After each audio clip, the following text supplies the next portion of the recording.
Hello. This is probably on. It might be on. Hello. My god, is my voice on? The new setup I'm testing out. I got a new webcam.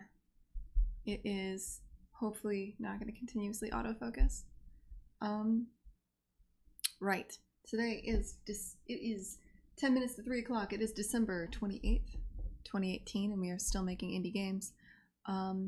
Typically I get a lot done over the Christmas holiday, but it's been not so much this case this time because I did a lot of traveling. I went to Santa Fe. I hung out with a lot of family and so forth, which is good. It's good to hang out with family. What I did get done is mostly stuff I can't even show you. Intentionally, I figure if I have time where I'm not streaming, I'll work on stuff like the end of the game and stuff like finishing up the writing and that sort of thing. So that's sort of what I've been working on. We've reached a point now where all the puzzles are done, and the writing is first pass complete for the entire game, which is good. We're reaching a point now where all I really have to do left is bug fixing and art. And also, I got back home, what is it? Basically, I got back home yesterday very early in the morning. It was kind of like a red-eye situation. And I have got jack shit done since I got home, really. So I'm streaming in order to help me focus. This is a focus stream. We'll see how that goes. It would help if I was actually here. Hey Marcos, what's up, man? Can you hear me okay? Is the mic popping or anything? Hey Tom, what's up, man? Cool. All right.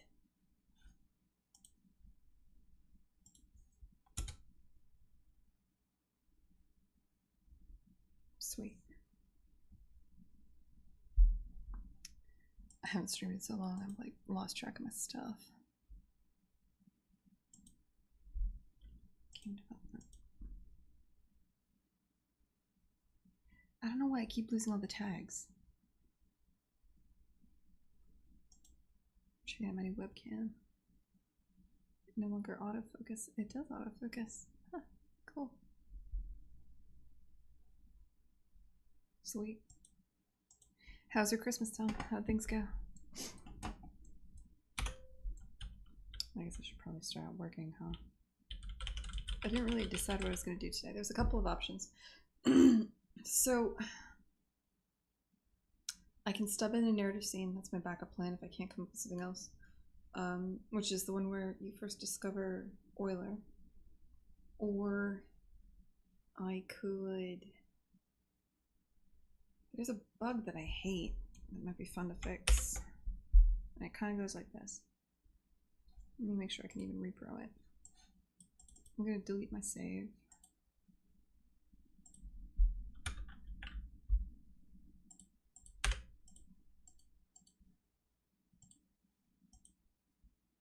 Hey, Raymarch.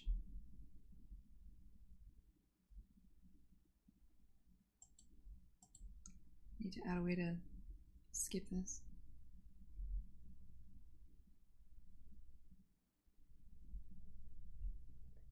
You drove to New York and then back? Raymarch, if the worst thing you're eating right now is a bit of fast food, you're doing a lot better than most of us. I feel like the holidays come and then they just start shoving chocolate down your throat. My parents sent me a regrettably large amount of chocolate. I forgot what these eyes had. It's a bit much for her. She kind of looks like a weird ass space cat. Like, where is she looking right now?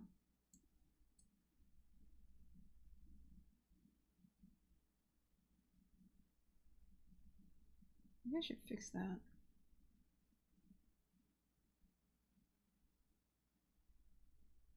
Like, what even is this?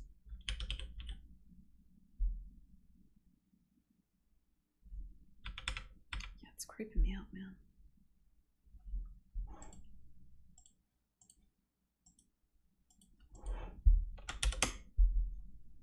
Let's take another look at that.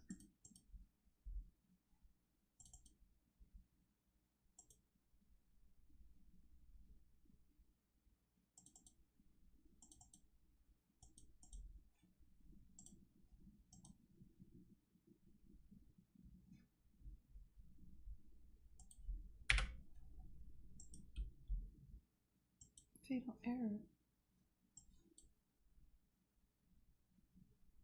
The fuck?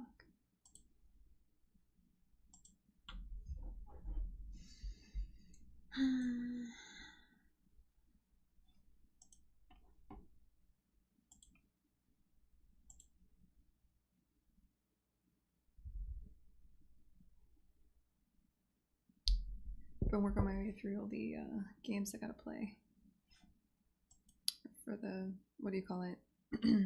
The DICE Awards, the Animation Awards. Gris is gorgeous.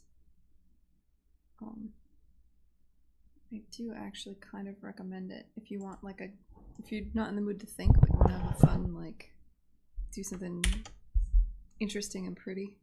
I have a hard time explaining this. It's not like a game. It's not like a movie. It's neither. It's not highly cinematic. It's definitely interactive entertainment of some sort. It's a good distraction.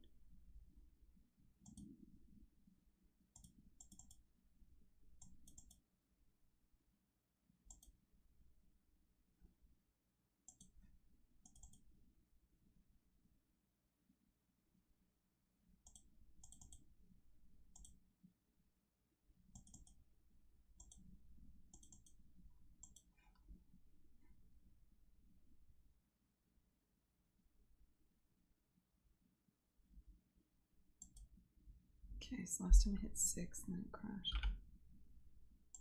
Oh, we're good.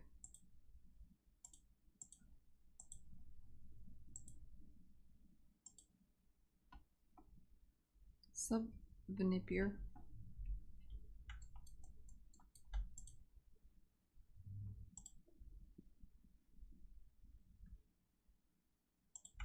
Alright. So something I should have done a long time ago is there's a thing you can check to make it so that your rig controls don't show up in playback.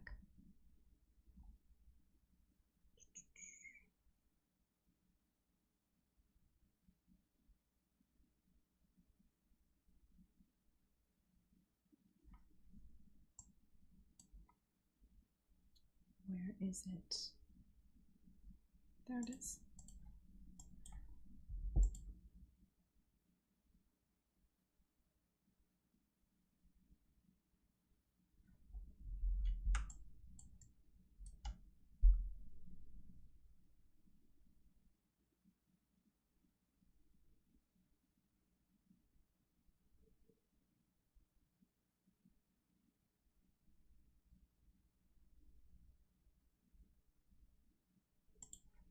Okay, she's just looking around too much. It's just weird. What else to say?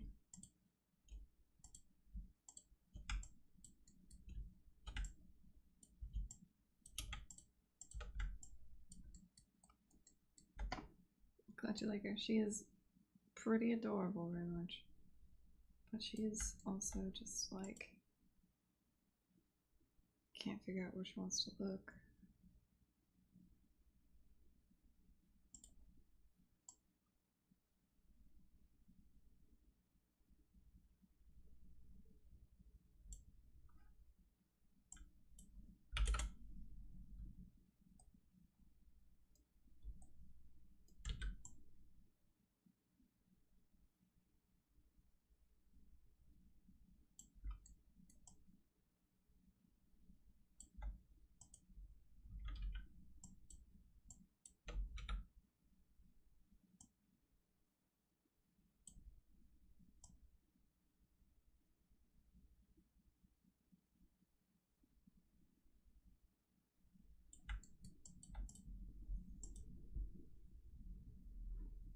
You didn't see her before the eyes. I added the eyes right before I went away on break. I was kind of on the fence about them. I'm still not used to them either.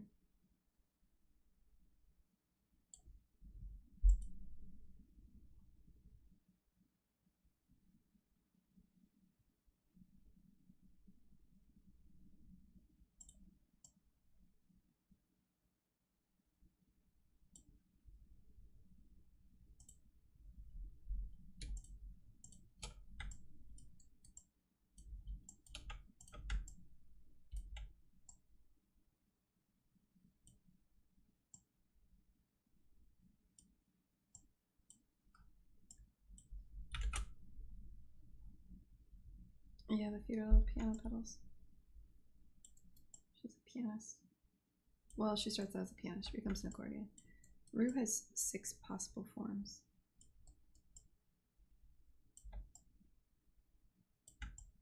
Technically 12, but yeah.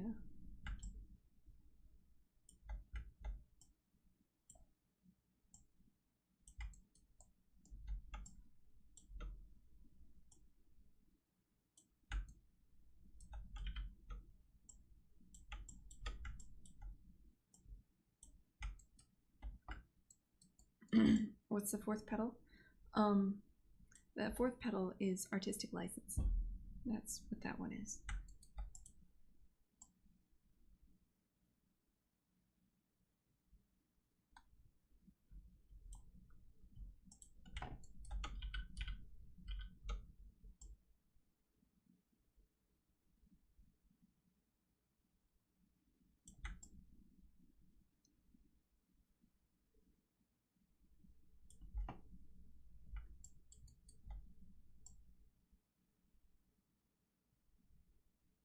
That looks a little crazy.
How about you, Marcos? What'd you do for Christmas? Or maybe it's right or wrong.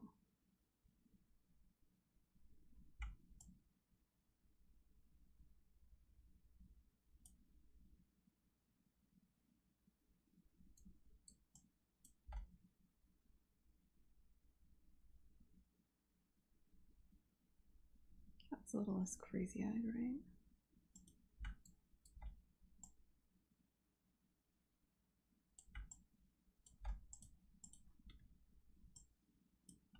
Oh, hey, what's up, Mitchell?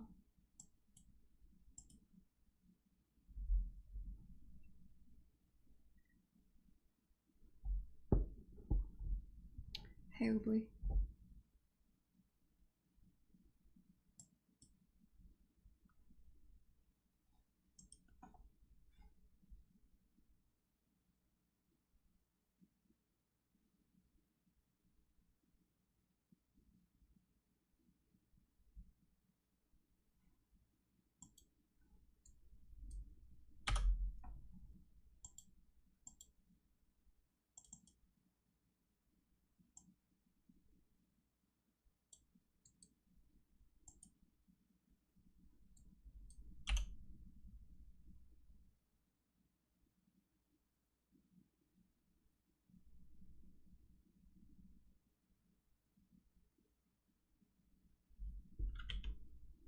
That looks a little less crazy.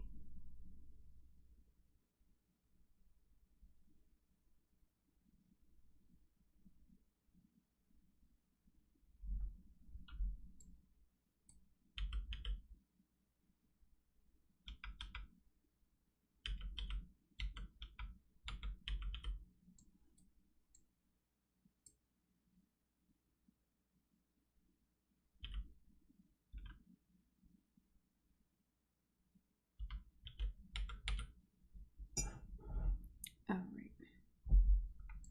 Let's do something important. Okay, so what we have here is, you'll see these are considered complete because I won them. Now if I go back and I play this one again, and then I hit back,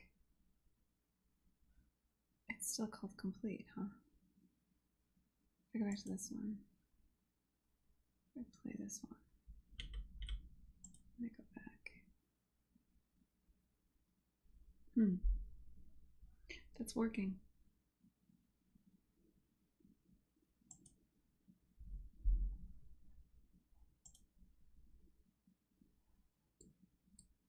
Yeah, Tom, there's lore there. I don't know if you can call it lore. Sure.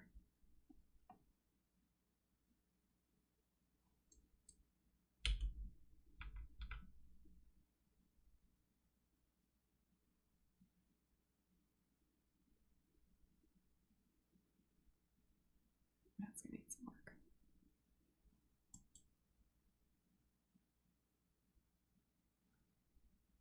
So I'm just gonna play until I experience the bug.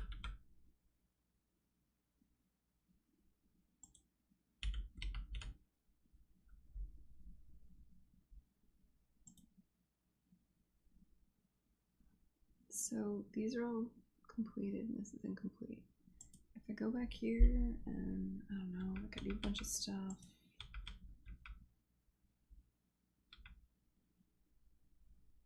I go back.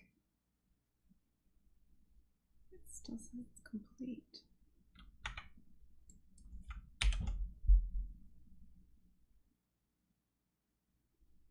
The 3-frame animated shadows. Oh, the shadow, like, yeah, flickering stuff. Shit, I can't get the bug to happen.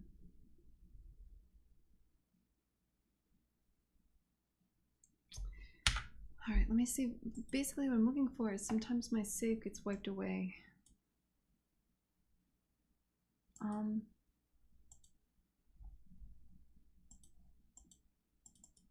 I know it happens. I just don't know exactly what the steps are that make it happen. Like sometimes a save that's completed will be overwritten by an incomplete save. So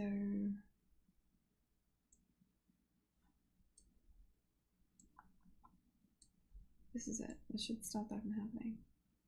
If I know what's happening.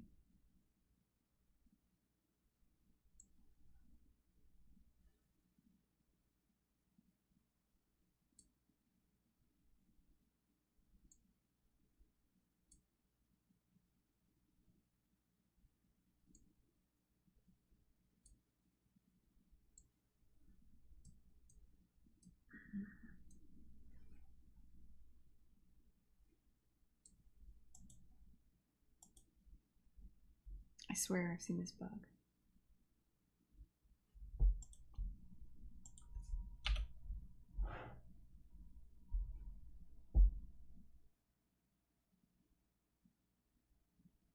What's a way to make it happen?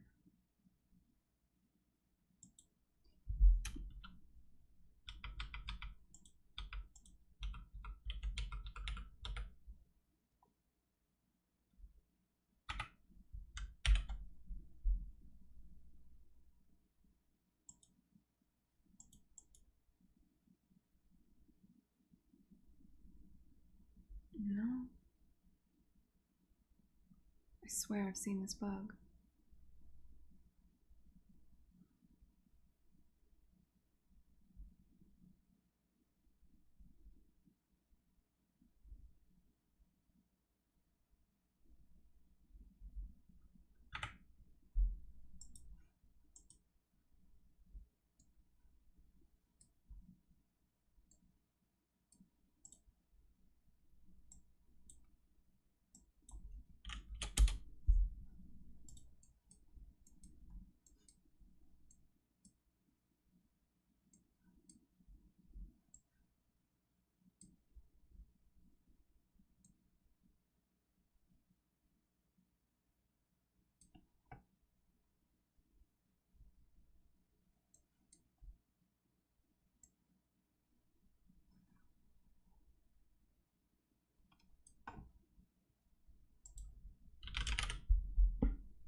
We're to see, I want to make sure there's nowhere else where we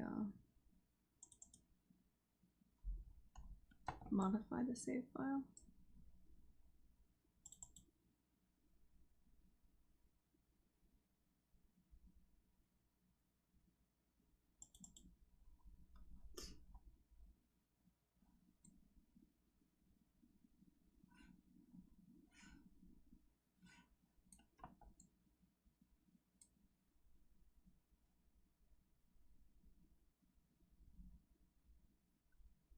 Exile. Hey, everybody else. Oh shit, hey Jessica. Happy 2 days or 3 days after Christmas.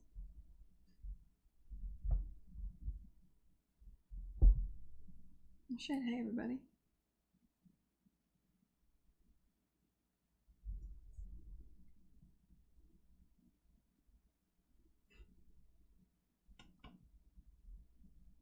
Welcome to the party.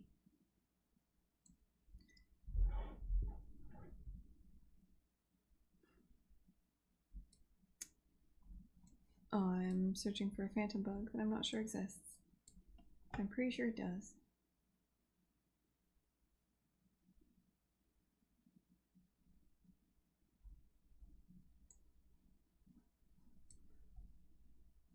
I have no idea what anybody's saying. I do find it ironic that as a society we've moved from the English language back to hieroglyphs. In a way, I suppose it fits with the throwback culture of today. So I suppose it makes sense.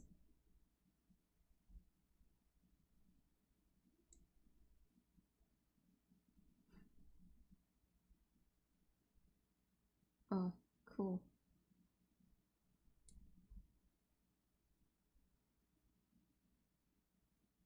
How are things? Really asking the hard-hitting questions today, Rory. I do not own a cat because I'm an irresponsible person and I don't feel like it's a good idea to be responsible for, you know, like something's life. Even a cat, which I believe is probably a lot more self-sufficient than a dog. Yet I'm sure I would fuck it up.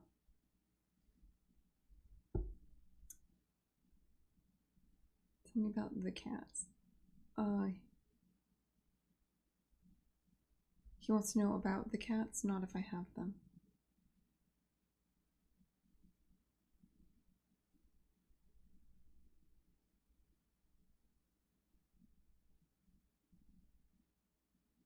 Yeah, I know I can. I wrote this. I'm sorry, Amph. I know I can do that. I wrote this back before that was a thing. That was, I was using an older version of the engine for a while. And now I'm updated to not even the latest anymore. I'm probably not going to update to the latest. Like, I plan to launch next year, and I just don't think I'll have... there's always a risk anytime you update to the latest version of an engine, so I don't think I will.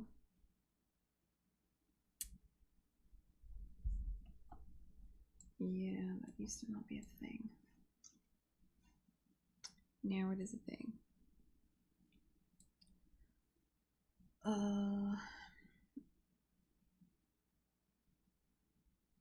How did work looked with Bioshock? I did not have my own motion capture studio. In a way, I guess I kind of did. So,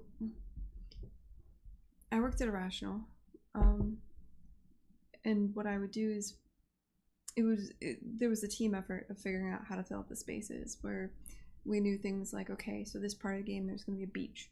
Let's come up with what do we want on the beach, and everybody would throw ideas in the hat. The designer would be like, maybe this or that, and it'd be like maybe a kid digging the sand, maybe people doing jumping jacks.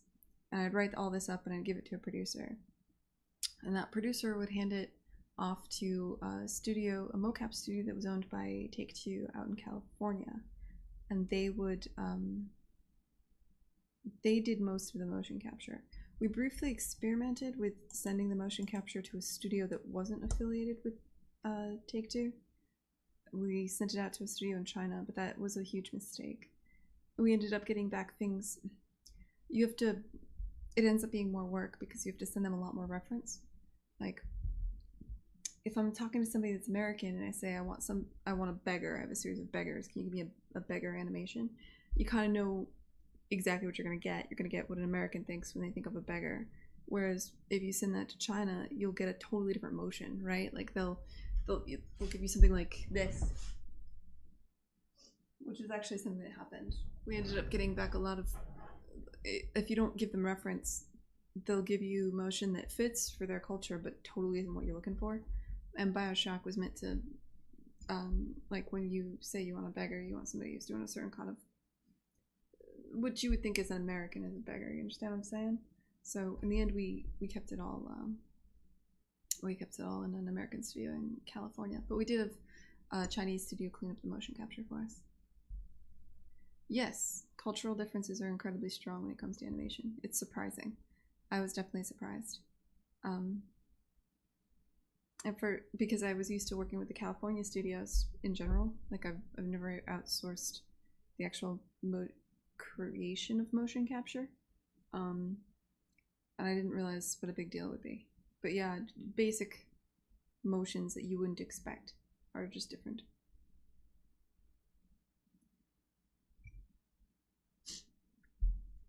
Which is kind of cool. I'm trying to think of other weird mishaps we had like that.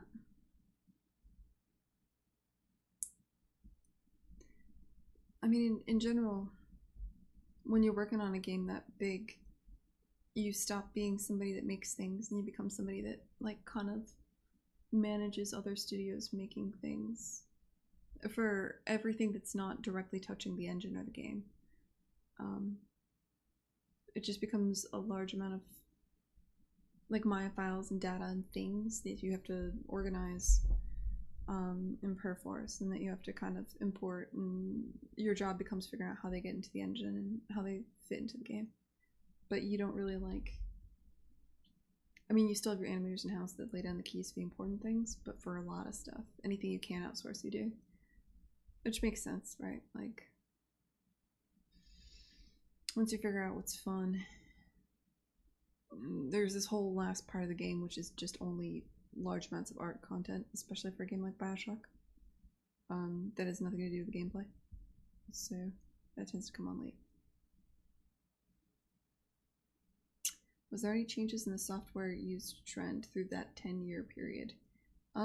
So it's not like Bioshock Infinite took 10 years to make. That's one thing to keep in mind. How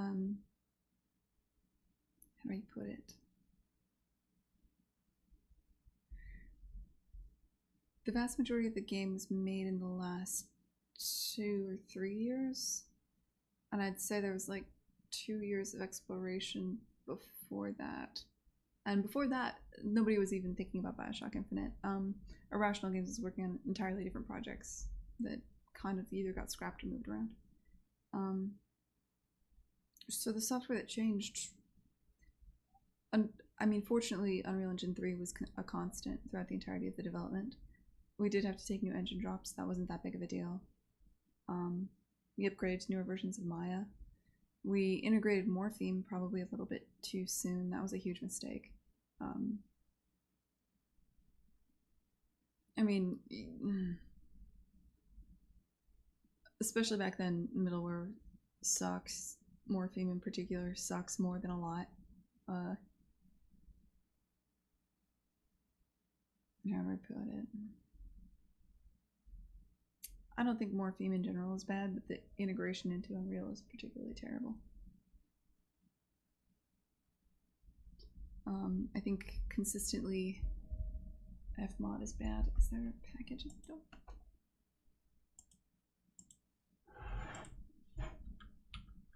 Give me a sec. Glare out the window.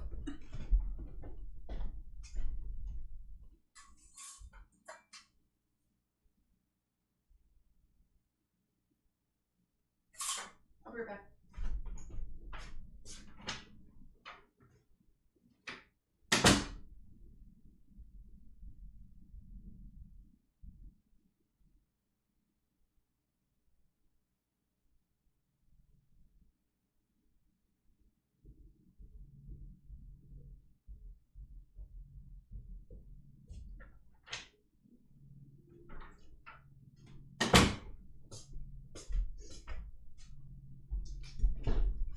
That's fine.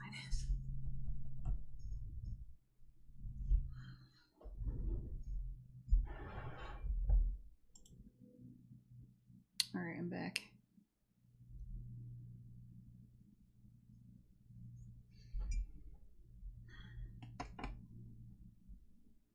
What are we doing? Oh no, bug that probably exists. I swear it exists.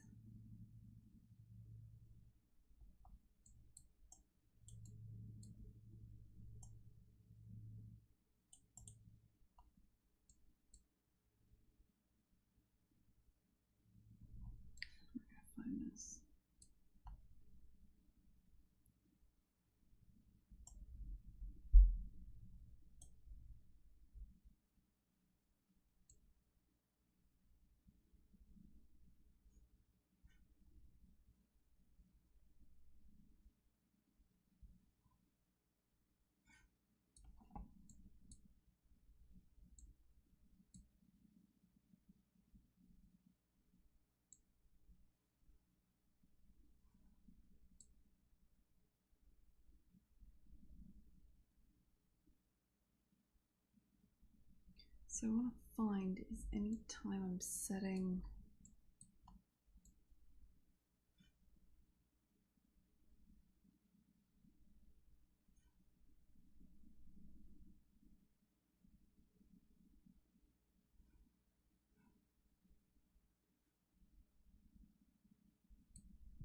anytime I'm messing with a completed level array. What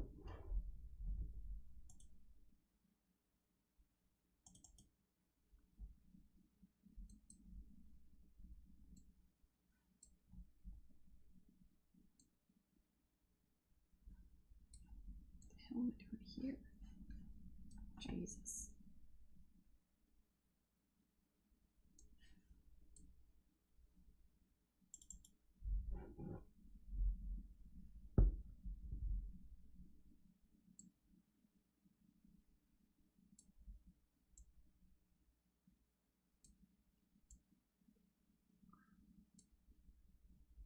Okay, that's fine. That's a query.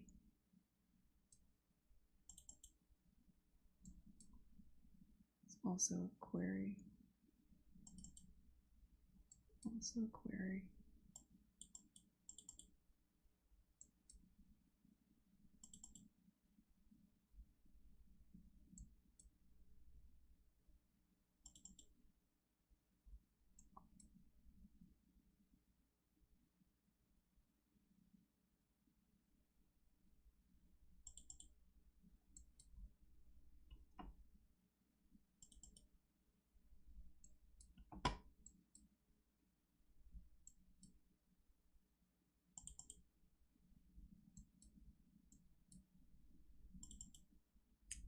Yeah, I don't know how to do this.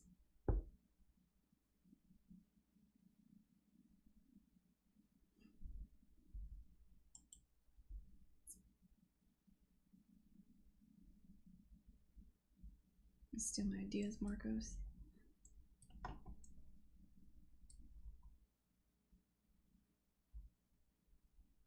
Jesus, what the fuck? I mean, I gotta be able to repro this somehow. I know this happens.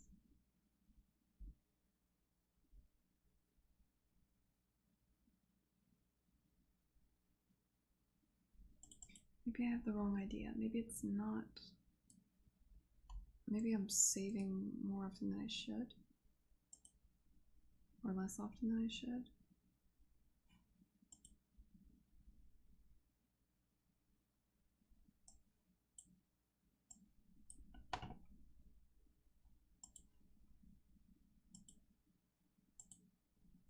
Yeah.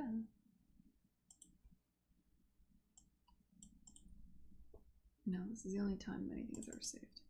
So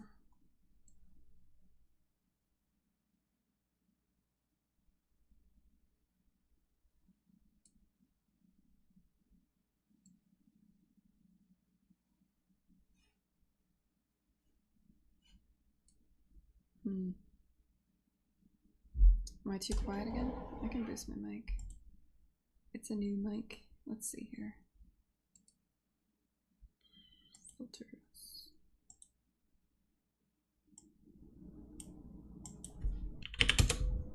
There, is that better?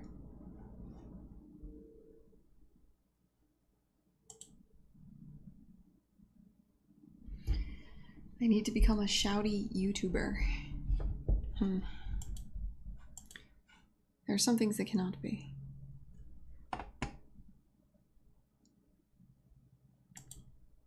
Alright.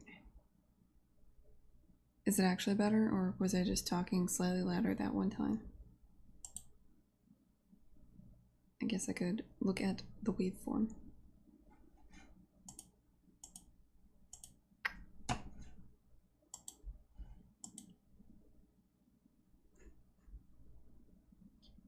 This is wacky YouTuber voice. Up the shoutiness and then I get the Twitch money? Yeah? Is that the good money? Am I supposed to be going for the Twitch money?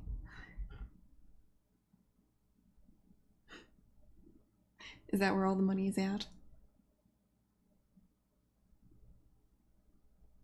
Is that really what you want? Like, is it worth it if you have money but you can't sleep at night?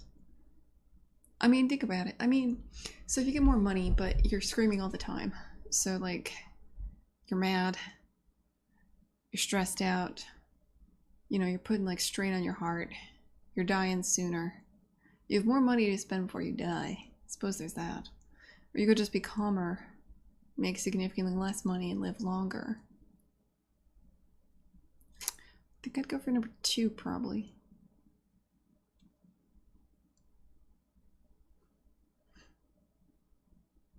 You like karaoke?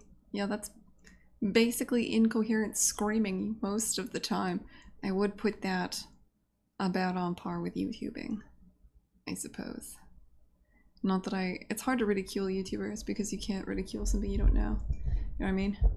Like, I'd make jokes about it, but the reality is I don't watch YouTube because I'm insufferably old. So I can't even make fun of it. I met these,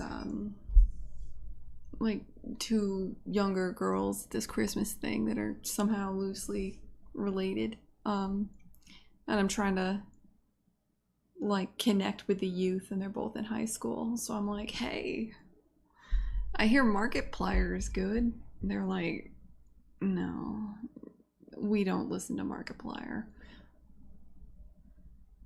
Also, video games are still not cool with high school age girls, it turns out. Despite, or at least these girls, despite what I have read in Forbes. Still not that cool with the youth.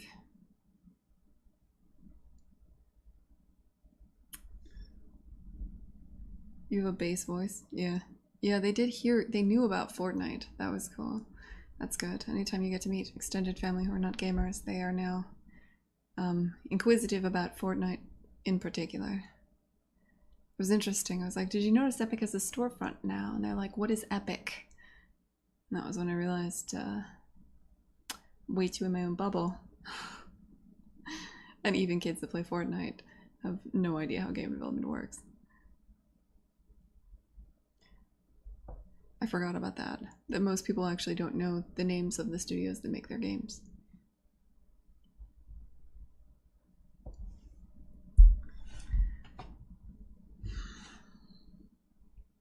I don't want to fix this bug. I can't repro it. We should do something actionable, probably.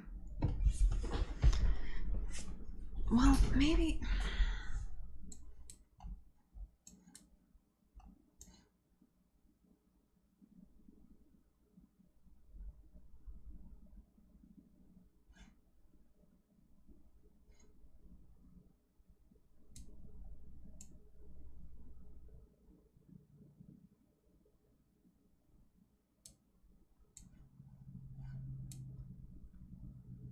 No, I don't understand how this bug can happen. You heard intensified procrastination. Yeah, I know I haven't gotten much done over the last 2 days. I'm just flitting around and wasting time and then reading Twitter. It's a problem. I could get things done, or I could get mad at people on the internet.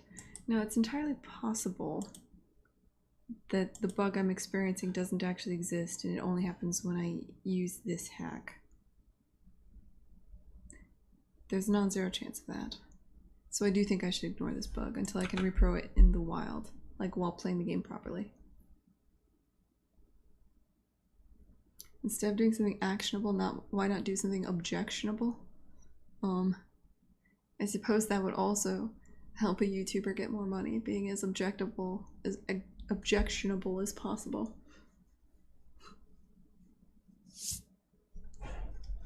I don't know, do you have, let's workshop this, Rory. How would I go about such a thing?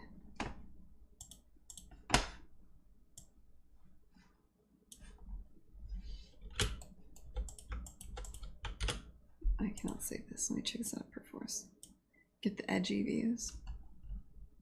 Alright.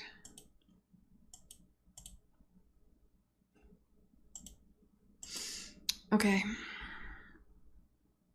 I've been thinking about this, and there is a secret you guys should know. There is a particular group of people that I have always secretly hated. Deaf people. I hate the deaf.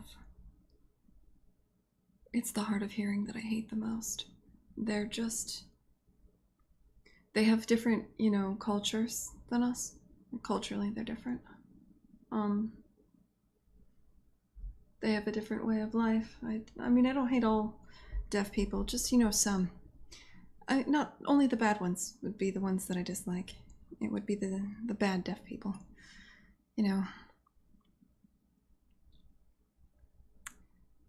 how it is. I mean, it's not their fault. They can't help that they're insufferable, but they are, with the being deaf. It's what makes them difficult, really. You know...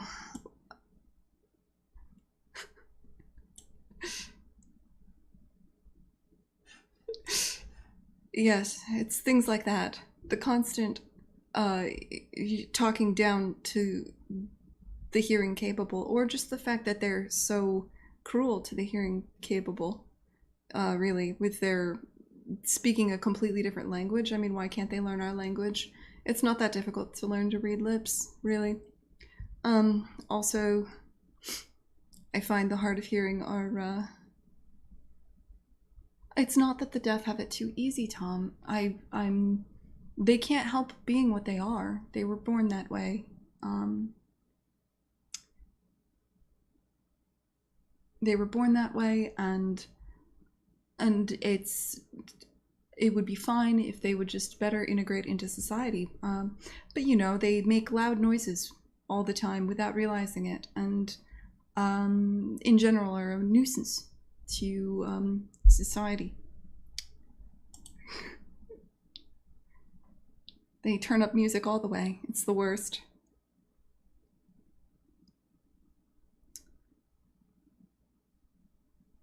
Now you know. I'm living on the edge over here, guys. How bad does this feel to say? I don't think you should ever feel bad for saying like a universal truth, right? Deep down, we've always... I think, honestly, I think everybody would agree, really. It's really just the, you know, media silencing us and instilling shame. If we had, you know, like,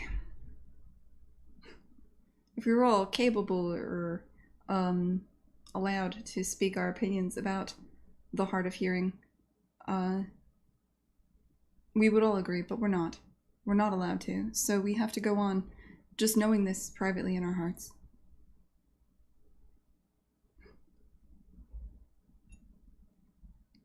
We all lose our hearing over time. I won't be losing my hearing, obviously, because, you know, some people are better than that.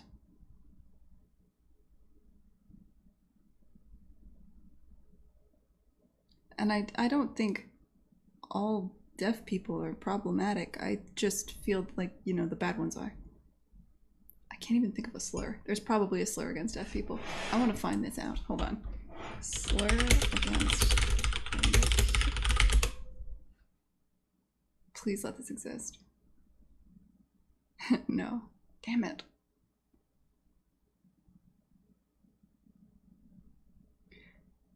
Deaf might be the slur, actually. This is the politically incorrect term. Fuck. I was accidentally being politically incorrect. This is what happens. We move through time. Like, I'm too old to learn new words. Okay, so deaf is actually a slur. I was doing it accidentally correct.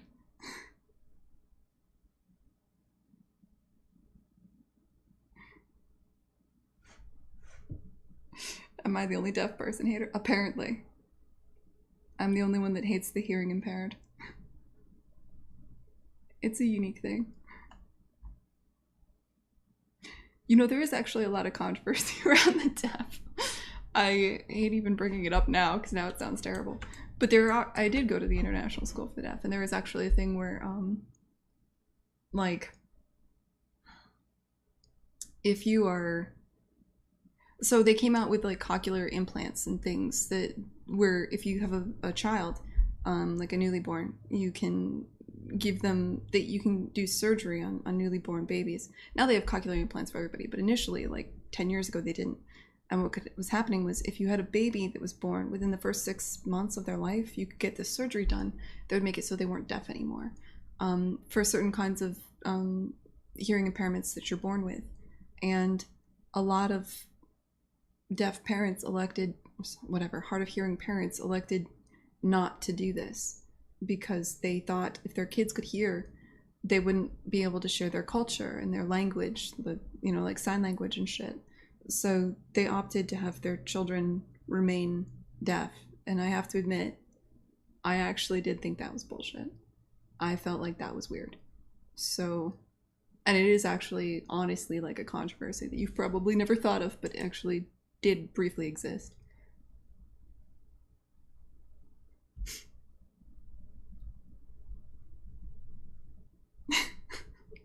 This is, yeah, it'll be a subtitles clip of my rant. There's a lot of interesting things about deaf people. I have a weird... I mean, I went to... The RIT was also the International School for the Deaf, so I actually know way too much about this.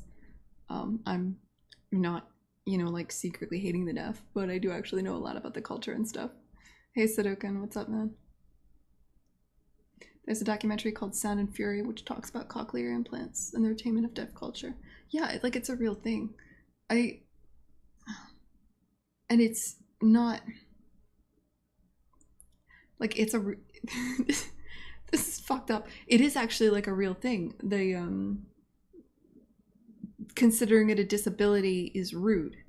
I have a lot of stories about just general, like me being awkward and in the International School of the Deaf and doing weird awkward shit. And it's true that like there was I mean, when you go to the International School for the Deaf, like some of the floors in the dorms were deaf-only floors, and but we shared dorms, so there's certain things you just got to deal with, like the guy who lived over me that was deaf, and he liked to fall asleep to the sound of that one Britney Spears song turned all the way up because he liked the way the beat felt, like it lured him to sleep, and so every day at like between the hours of 2 and 5 a.m. I had to listen to this fucking Britney Spears song till I gained up like the, so eventually I was like, look, man, I can't, you gotta stop. And I had to get the RAs involved and shit to like make that stop just so I could sleep at night. And there's a lot of weird cultural shit like that. It's actually weird. I have a deaf uncle. I learned there's also no universal sign language. That's true. Like we learn American Sign Language in America.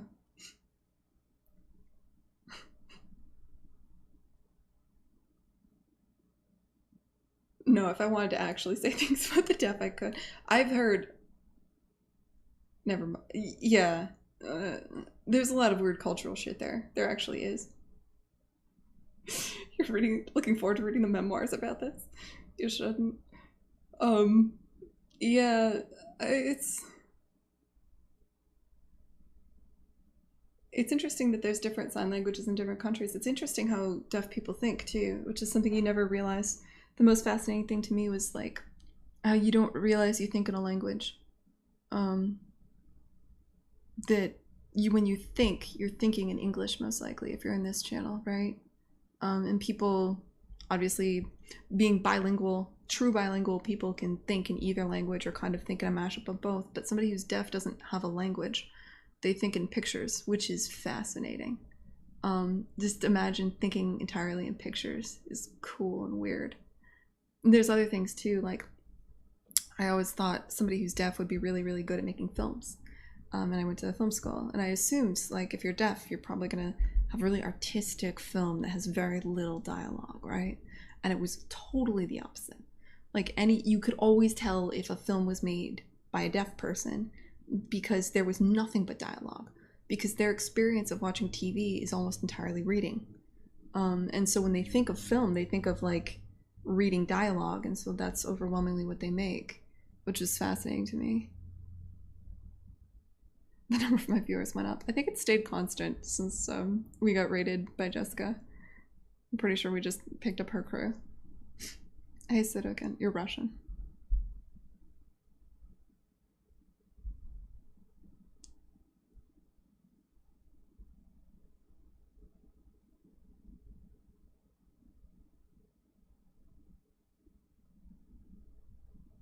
Yeah, you think I should come up with other controversial opinions in order to get more followers on Twitch? You won't be able to sleep at night, but you'll get another 30 followers on Twitch. Really, what's the more important thing? Clearly the Twitch stuff, right? You wanted it to end with, but no, they made shit films. Nah, I'm kinda. No, how do I put it? Oh, of course I would think that, right? If you're somebody who's hard of hearing and you're making films for other people that are hard of hearing, I'm not your target audience. So, yeah, I would think their films aren't as good because there's a whole sense that I have that they don't, that they're not appealing to, right? I wouldn't say that makes them shit. I would say that I'm not the target audience. Get used to thinking in two languages. Sometimes I know this sentence in English, but I can't translate it into my native language because there's no proper meaning. So does your language have fewer concepts? I know like the German language has concepts that just straight up don't exist in English, right? What else is there?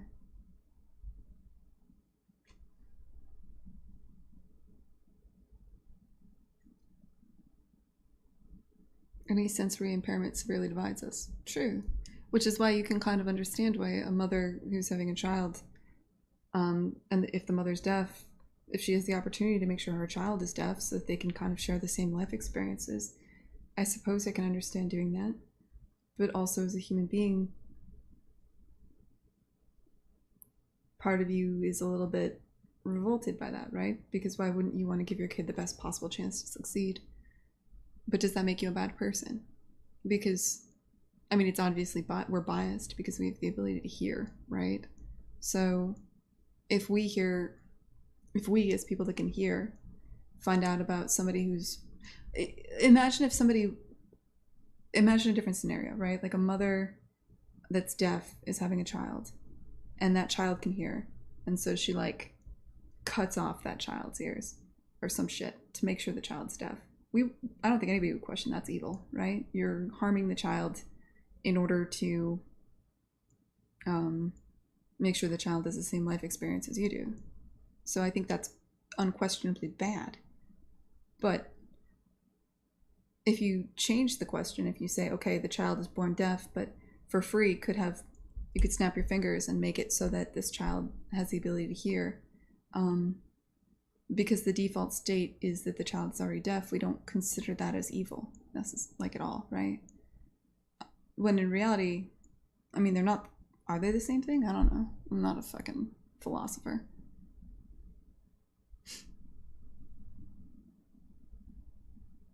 Hearing hater.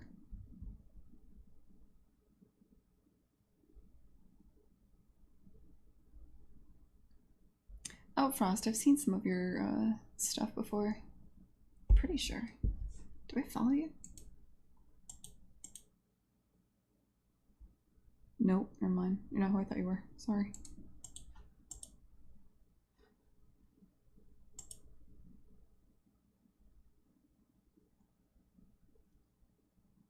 I think I've watched some of your streams, dude. Hey, what's up?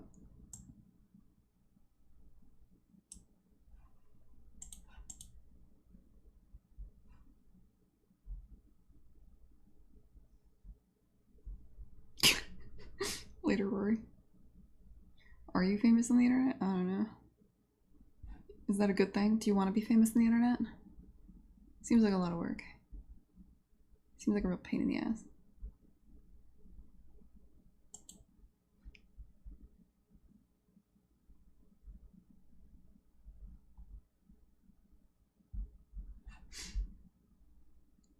Oh, this is good. I really don't want to work today.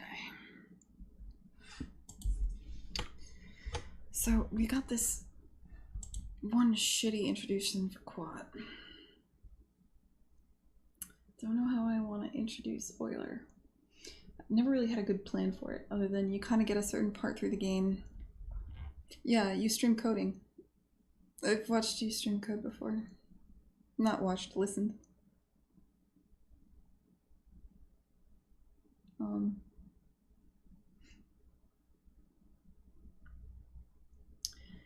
You believe pure evil stems from selfishness. It's probably more likely than boredom.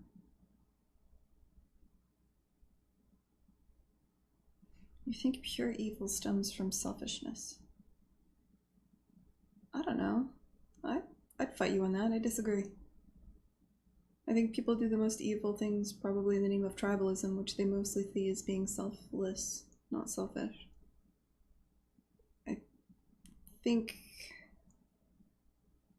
I actually think very few people believe that what they're doing is evil, especially if they're super evil. I mean, nobody's the villain in their own minds, right? So,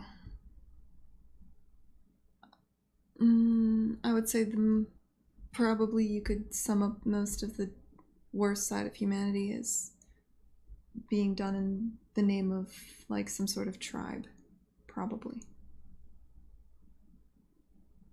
Evil due to ignorance. If it's ignorance, then can it actually be evil? I guess so, yeah, of course.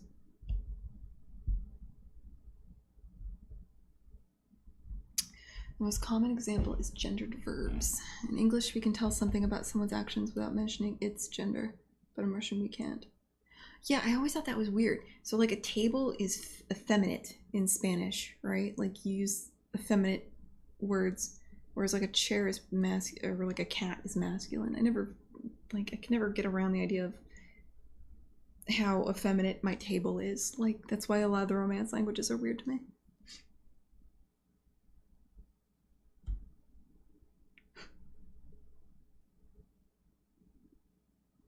A lack of self-awareness is to blame for evil, turtling. Or just, in general, bad things.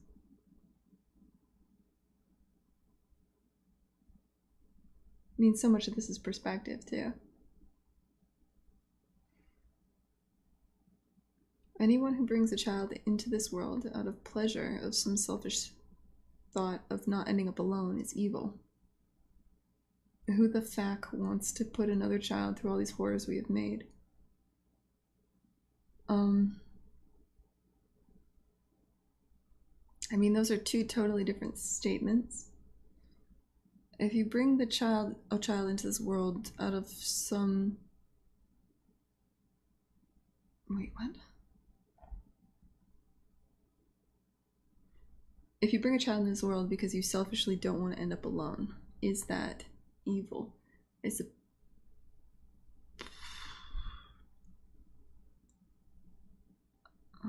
I wouldn't say it's the most evil thing, because you are giving life to something. Like, I'm pretty happy that I'm alive. I think life is mostly good, so... I think the idea of spawning a child just so that they would be your, like, indentured servant is kind of bullshit. But I don't think that happens very often, so... I'm not sure how I feel about that. Hey, attack button, what's up? I haven't seen you in a while. Bad behavior in people often starts with the lack of being able to take on a different perspective. I want to play devil's advocate. Give me a think.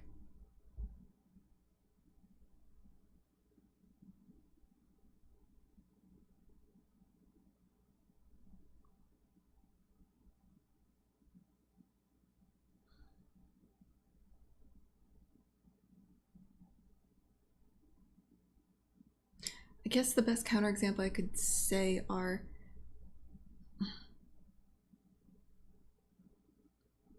you tend to hate the most the things that you're most similar to but just different a bit from. Fuck, I haven't thought this through. So, like, you can't hate something unless you understand it a little bit, right? Because otherwise you don't know what to hate. You can't hate something unless you at least know a little bit about something. So, is that an argument against what you just said? Probably not. My new hair looks cool. Yes, this is not new hair. What happened was before, my lazy ass wasn't getting a haircut.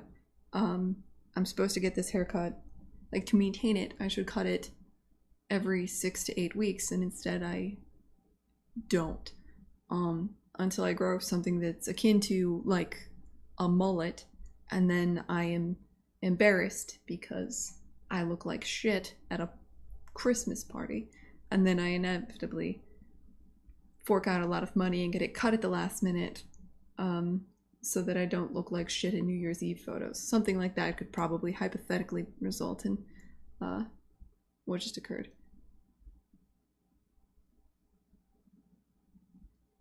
I've been working on the road.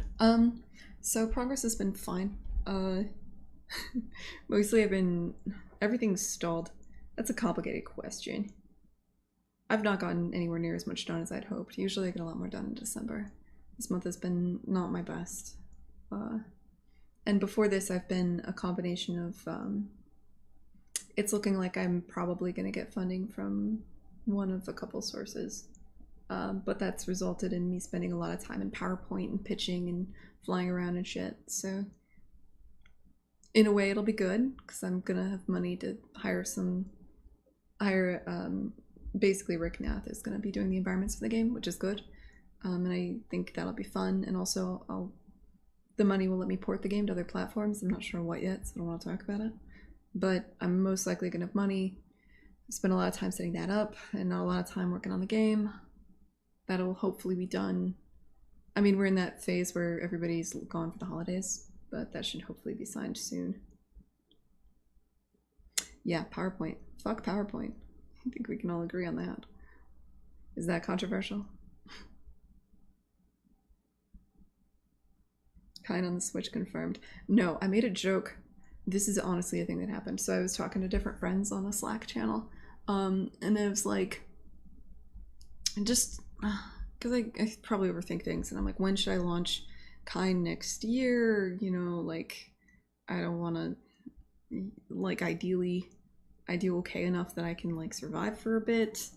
Is it worthwhile to delay the launch into like if I come out, ideally as an indie, you don't want to come out like November, December or something like that, because then you're competing with big budget titles, especially in these next couple years where I'm just scared out of my mind of the new consoles that are dropping and stuff. And so I was talking with them about what happens if I delay later, but I come out on multiple platforms. Is that better than coming out sooner on PC and then hitting consoles later and all this crap?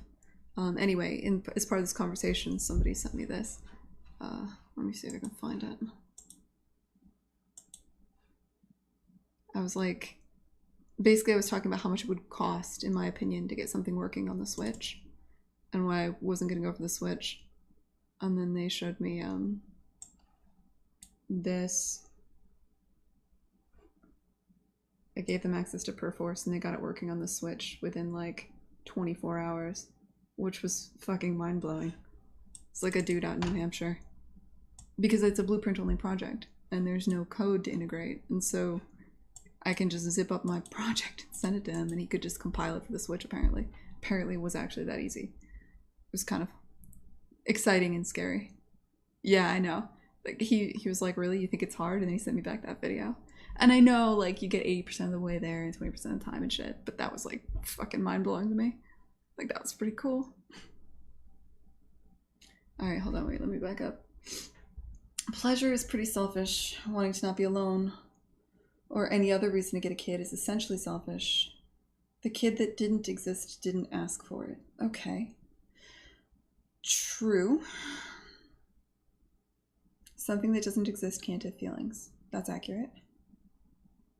Giving birth to a child, I mean, you can't say creating something just to enjoy it is selfish. Like if I paint a painting so that it brings me joy, nobody really creates art for themselves. They usually create for others. Well, that's controversial too. All right, let me think this through. It does sound kind of nihilistic. You are making the assumption that existence is negative, which is the thing that I'm instinctively probably going to disagree with, right? I think living is better than not living. Maybe it's entirely possible I'm an optimist. But like, if Like, I would rather not drop dead. I'm pretty grateful to be alive. And I would hope that if I had a child, I would want that child to want to be alive. Probably. Yes, obviously. Of course, if you bring a child into the world with the intention of, like, if you're hurting the child in order for you to have pleasure, that's bad. Duh. I think, yeah, fundamentally we're coming down to, I think existence is a good and positive thing, is Breck. Which I think is probably, like, all of your argument is hinging on this idea that existence is not a good and positive thing in and of itself, which I probably haven't thought through as much as you probably have, so if you want to educate me on that, you can. Maybe I'm wrong. I mean, I've thought about it for about 30 seconds. Most xenophobia is based around complete fabrications related to whatever group is being hated on. Holy fuck, this did get deep. Alright, let me try to read this.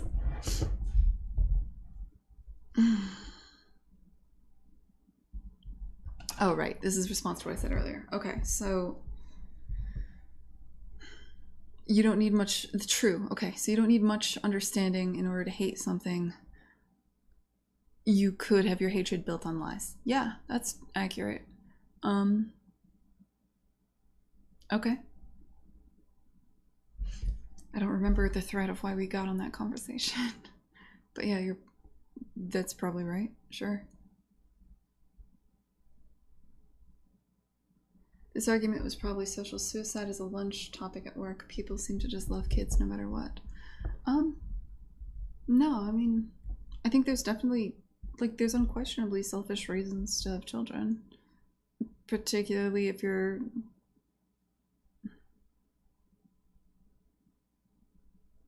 I mean, I can imagine selfish reasons to have a child. You could have a child so that you could sell it into bondage or some shit so that you get money. And that's bad because now you're trading, like, the life of a human for money. This in particularly, like, yeah, it's possible to be selfish. I just don't think that would be a default assumption. I don't think we have a huge problem with the world of people being incredibly selfish by having kids. In fact, people are having children at a declining rate. And also it's difficult to exploit a child for money as far as I know, or for any selfish reason, really. Like, it's having a kid appears to be significantly more work. Like, you put a lot more into it than you get out of it, right? So maybe I'm wrong. Like, maybe there's more cases, there probably are in the world, terrible things being done. People having kids for terrible reasons. It's possible. I just don't think it's the most typical case, I guess.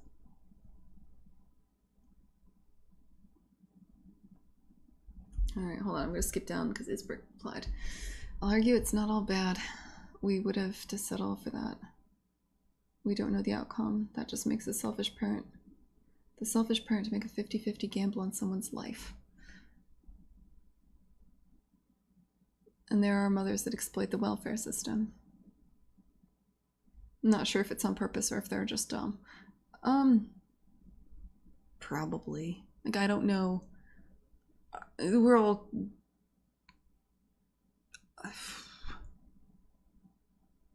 Okay, so you have two things in life. You've got, like, statistics that you can read, and you've got your life experiences. And I don't, in my life, know any women that have exploited the welfare system. In fact, I know vanishingly few mothers, mostly because I've lived in either Silicon Valley or I mean, Boston does have a lot of mothers. It's far more traditional, but for some reason, actually, I just don't know many women would actually be the cold truth there. I know fathers. I don't know any fathers that are abusing the welfare system. I don't believe we have a huge problem of women abusing the welfare system in America, but I haven't seen the data. Like, it doesn't align with my personal experiences, so I would need to see data to be swayed on that. I wouldn't make that assumption based on my personal experiences as is. You know a few?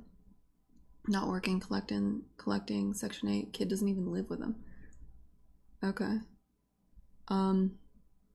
Yeah, we just have different life experiences. I hang out with classy people. I hang out with you on the internet, so that's clearly false. Attack button. I'm hanging out mostly with strangers on Twitch right now. I wouldn't say the people I hang out with are high class. Mostly they're getting by making video games. So, can you know, I'm gonna go on a limb here. I don't think it's right to call game developers classy. Like, I don't think of the average game developer and think, yeah, that's sophisticated. Maybe actually in the indie space a little bit more, but it's kind of like nerd sophisticated. It's not like, you know, like, what I can't imagine what sophisticated people do. My brain tried to look up something and just hit a wall. Like, I think probably, you know, like go to Broadway or some shit, right? Probably not. Well, I do think that would be cool. All right, fuck it, I'm classy. We're classy here, attack button. You got it. Am I wearing sweatpants? Yes, I am. You know what? After saying fuck PowerPoint, we're usually friends.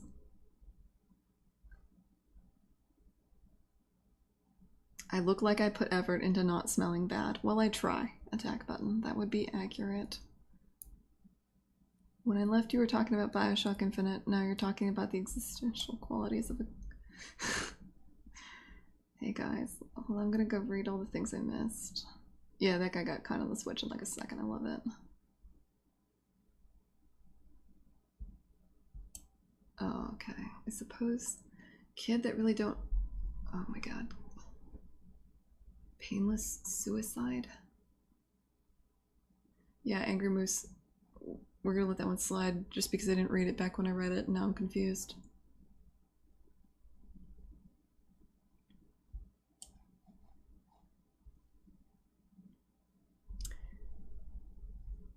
I just found out about the word Aspie, Isbrick. And I know, like, you probably didn't mean to, you know, like, I'm just really happy that I know a word. I've been painfully out of touch for a really long time, and so for me this is exciting.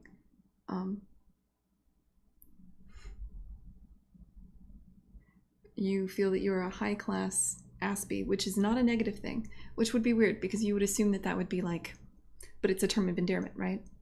You're actually like, okay, sorry.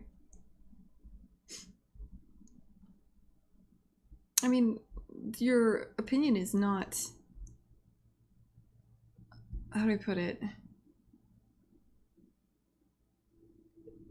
Statistically, where society is having fewer children, so your opinion is not one that's controversial or not necessarily not being shared by a lot of people. How do I put it? It's more common than it used to be for people to feel that way for various reasons, who knows why, but yeah.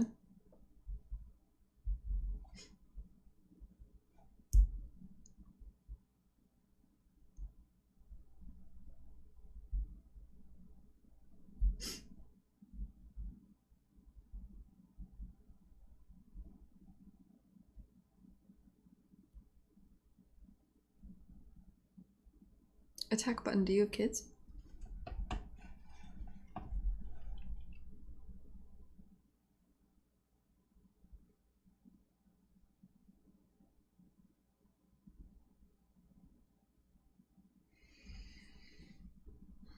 Or would you have...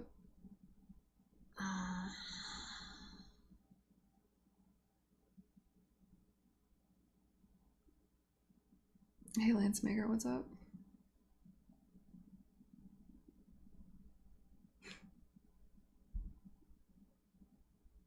That's cool, attack button.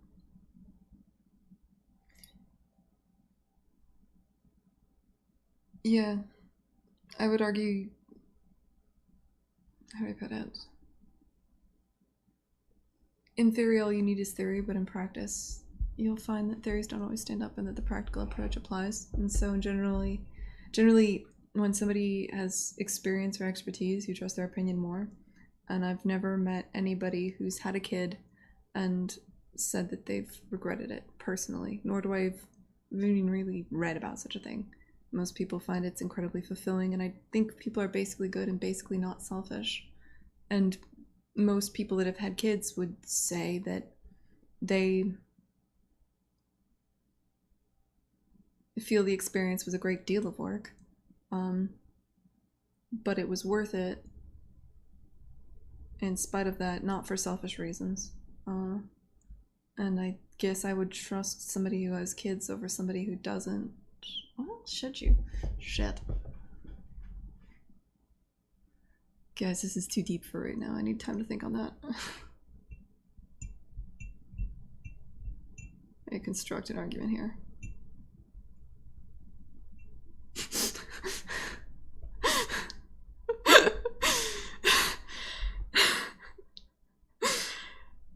Oh, attack button. This just got really good.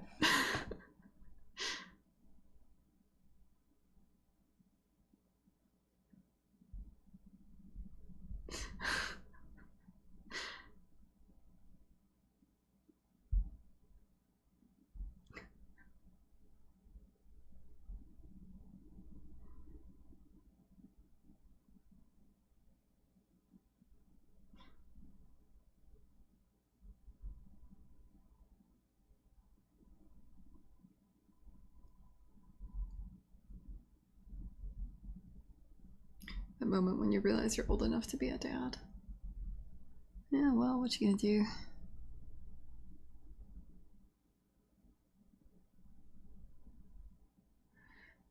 It creeps up on you, man. You wake up one day and you realize you're like way old.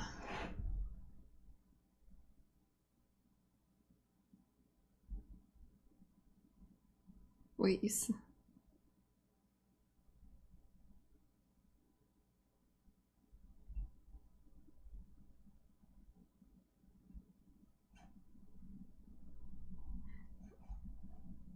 Lancemaker, I'm pretty sure attack button wasn't saying he was 12. He was saying he is a 12-year-old kid. At least that's what I thought he was saying.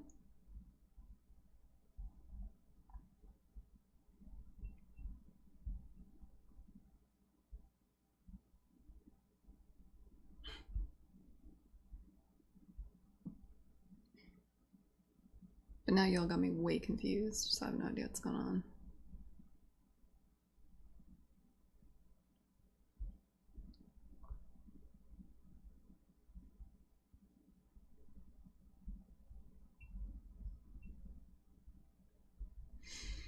Hey, if time flies while you're at work, Isbrick, you should be grateful. Because most people, it's the opposite. It's like Inception, they go to work and time slows down and they're just there forever in agony. If time flies, that means you're actually probably into what you're doing. And I would say if you're into what you're doing, your time's gonna fly no matter what. Right?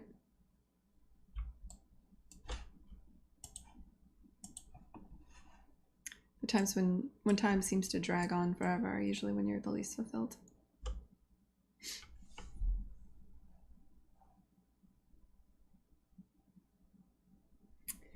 It flew for 15 years and then it stopped being fun. Well, on average, people change careers 3 times in their lives, so maybe it's just time. Oh crap. Did I lose it? No. I forgot I need to check this file out. Player animation.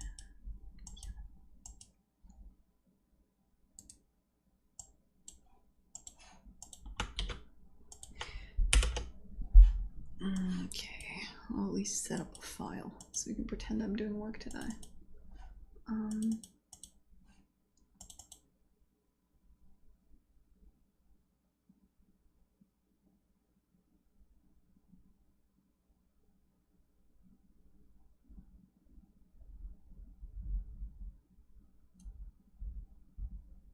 trying to think of which file I want to start with as a base and then overwrite things. Like, probably not this one. I mean, I don't know what I want the scene to look like.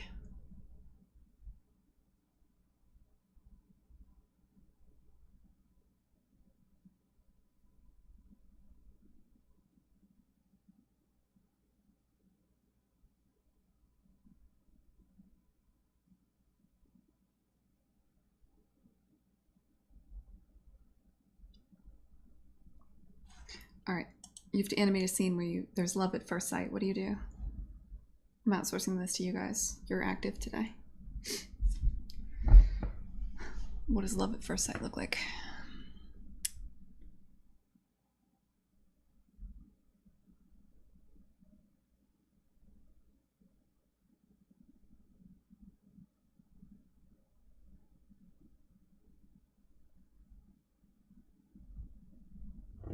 Your jobs are far more hardcore than mine.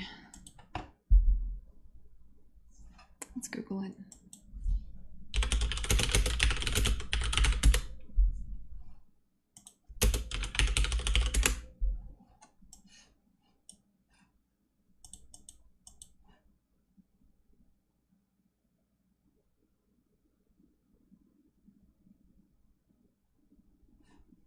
The hell is this?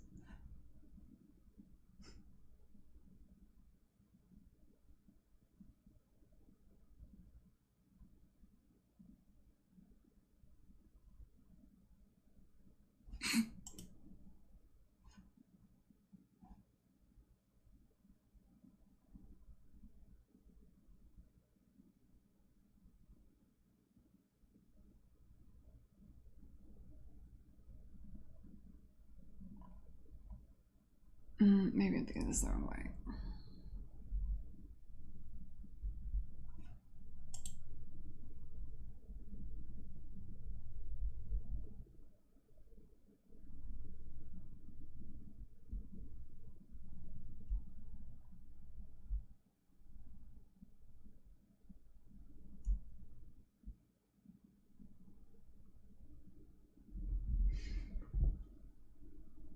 Oh Jesus, one can only love themselves in truth and...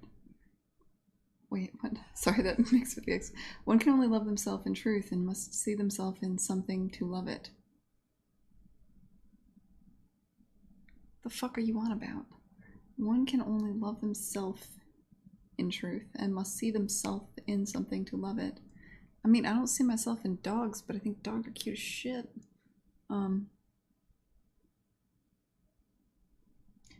I mean, you're probably... I don't know what you're talking about. Please elaborate. I'm confused.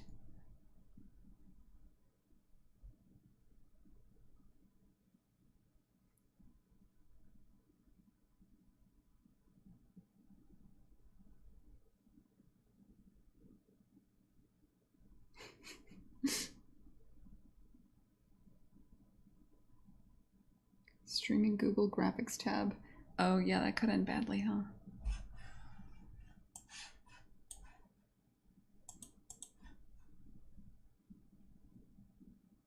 If you fall in love at first sight, you're probably just horny. Accurate. Okay, well, no. Alright, what do we want here? Alright, so...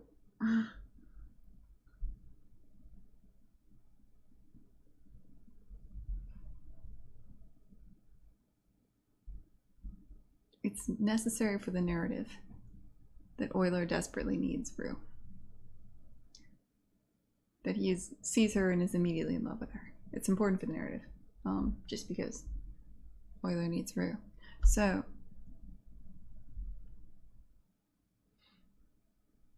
and I need something that introduces Euler when he's unlocked for the first time. I've got pretty much every other scene in the game figured out except for this one. I really didn't know what to do with it. It could have, I mean, it could just be something as simple as like, you beat one level as Rue and then like there's like a flickering in the distance, like and you realize like Euler's there watching. That's creepy. I don't know what the unlock is supposed to look like.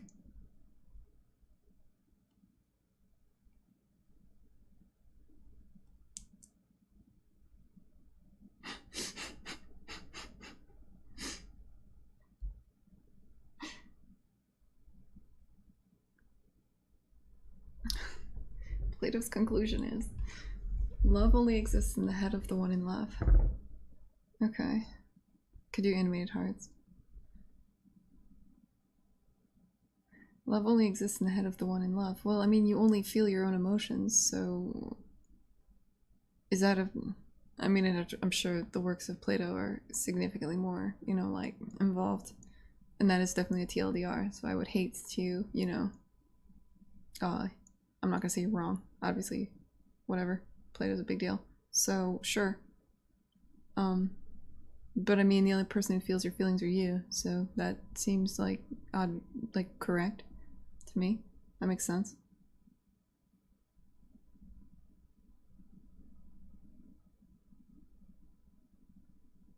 Love is a desire to give, unless you are an empath. I would like for you to elaborate as well, Sudoku. I just want to know what's going on over there in Russia.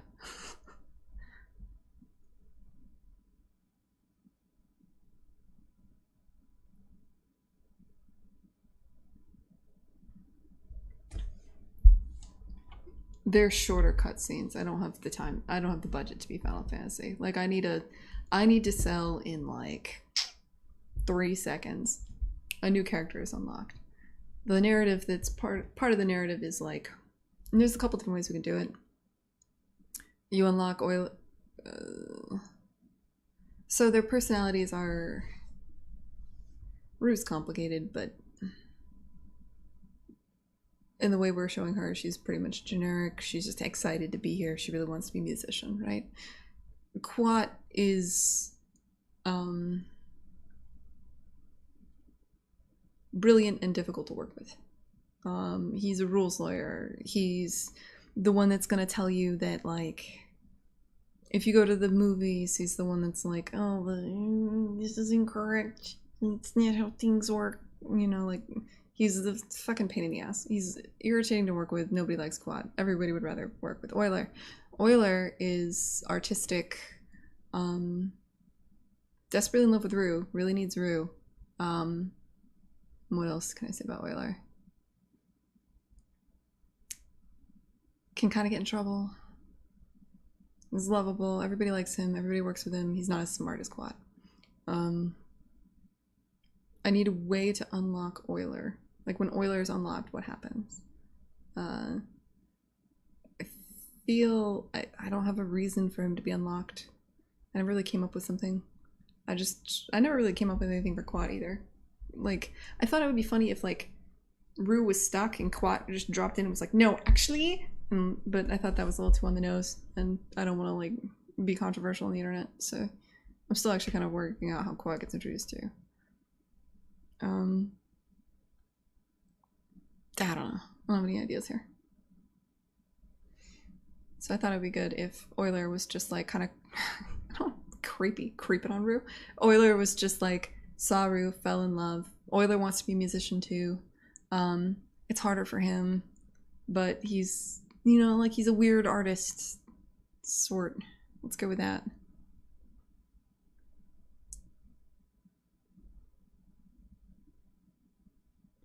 He was arguing that love could be felt between two people, but then decided it was individual. I love platonic pizza.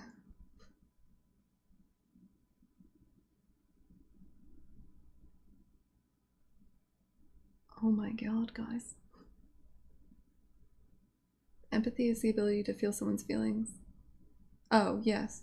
I'm sorry. When you said empath, I thought you meant like sci-fi or some shit. I didn't realize it was just empathy without the Y. Yeah.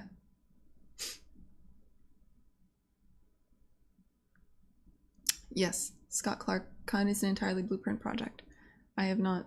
I activated a plugin at one point, which means I do have to use Visual Studio when I create a build, because the plugin is, what do you call it, C++. But all I did was turn on the plugin. There's no code. I haven't written a single line. Kind of always had a story. Make it a secret admirer, but not creepy. Okay. I'm gonna try that. Is Euler in love? If he is, he will be changed. The thing is, like, I've got the end of the story figured out, and the middle of the story figured out. It's really the beginning. I've never figured it out. Quad is a mansplainer. I'm actually really trying to avoid that. Mitchell, that's exactly the narrative that the press will immediately jump on, and that I don't want to get involved in. But I do want, I want to lean into like he's a rules liar. He's, you know, like he's the bad nerd. Like he's that, ugh. Like, come on, man. We're just here to have fun. I don't care that there's falling damage in this. Like, nobody has that book. Can't we just stick to the main rule book? Like, the DM does not have the auxiliary rule book with the special falling damage. You fucking snowflake. Let's just, can't we just have fun and eat some pizza and play D&D? No, you gotta be weird about it. Like, that's quad.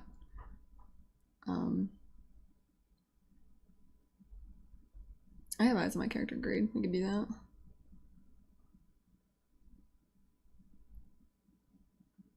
Hey Alf, what's up, dude?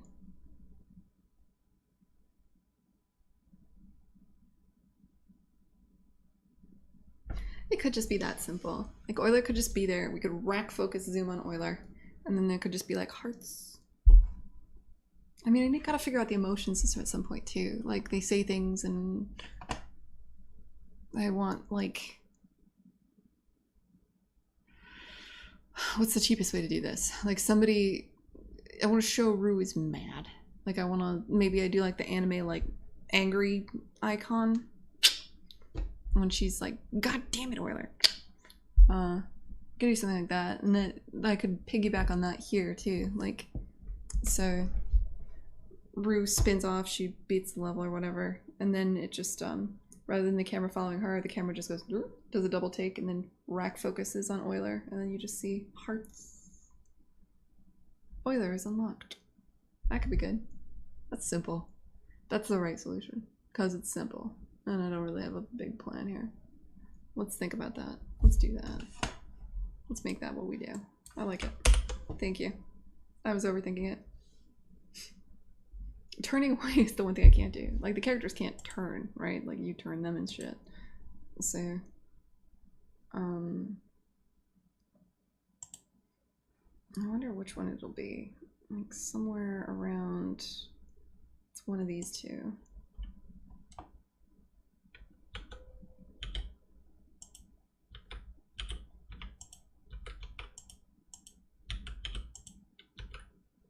This is the stub in, which just says narrative beat. So what I'll do is,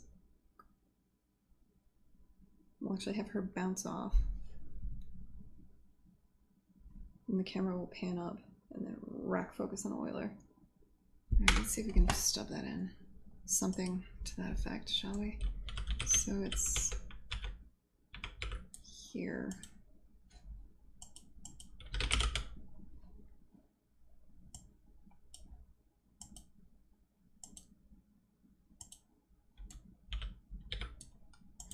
Let me think about how I set this up before.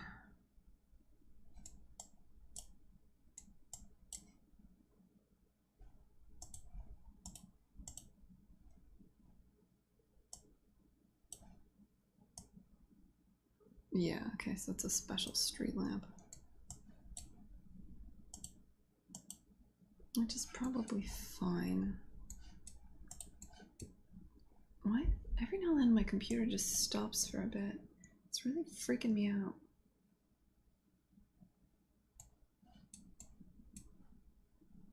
What the fuck is it doing? Did it skip on the internet for you guys?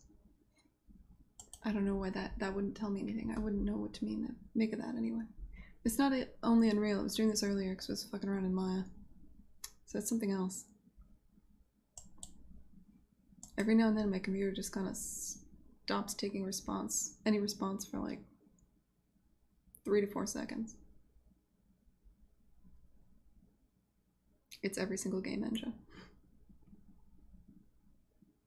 I promise you, this is not the game engine. This is definitely my computer. I don't know why.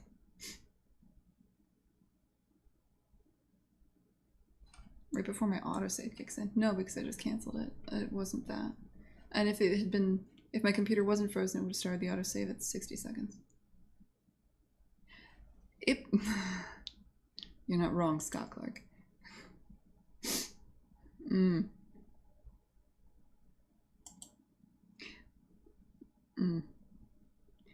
Yeah, well, Autodesk is funding our party at GBC this year, so obviously that's incorrect. Not allowed to shit on them. because why would you? They're perfect. So, the,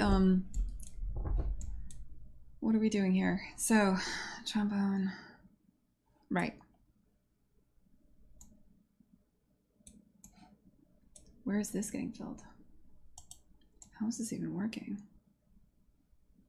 Player pawns.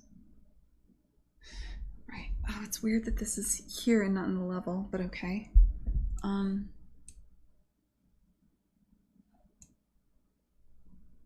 Okay.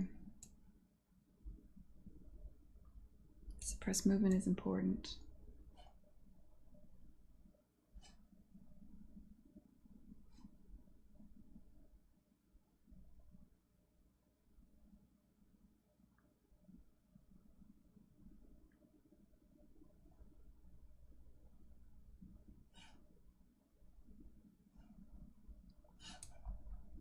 All right, this is narrative scripting, so we don't have to like figure out how to make a system. This is a one-time thing. Let's just get it done. So this, take the player pawn. I can probably just,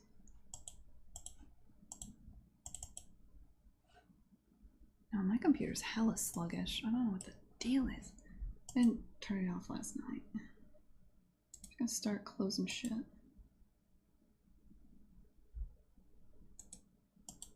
Goodbye.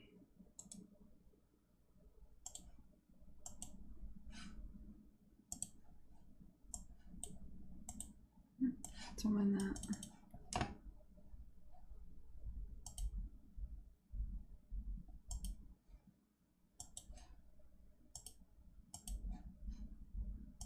Closing Photoshop. I might need Photoshop.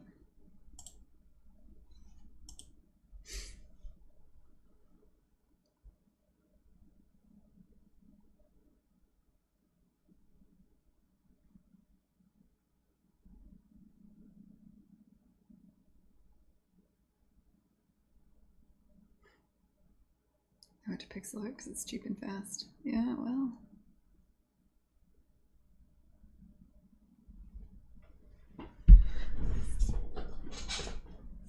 Alright. Player pawn.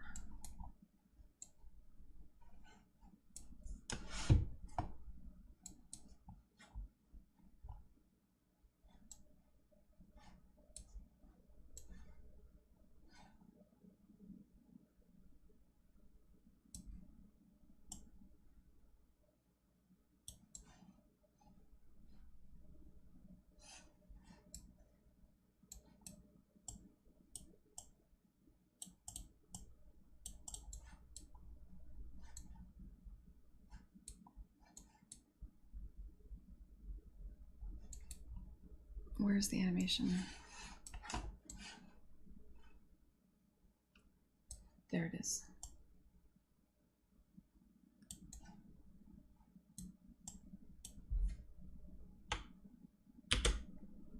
So this will animate the player going away.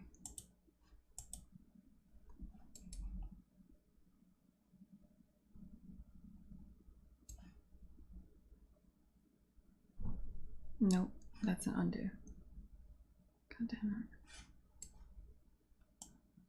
This will animate the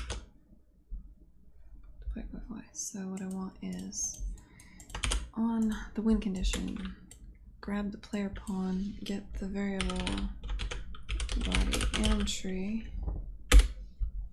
change, tell the anim tree that this enum, which is the state, has been changed to 1, which just tells the anim tree to animate Rue flipping away. Next thing, let's set the player control. Let's grab the camera. So in the game, I have a camera that I'm always using for all cinematics, which is the cinematic camera, and I just tell it to do shit. How do I want to set this up? I think I want to, yeah, I think I want to do this as a cinematic. I can't imagine a reason not to. So let's add a new level sequence, is what we call the cinematics now. We're going to call it Euler unlocked.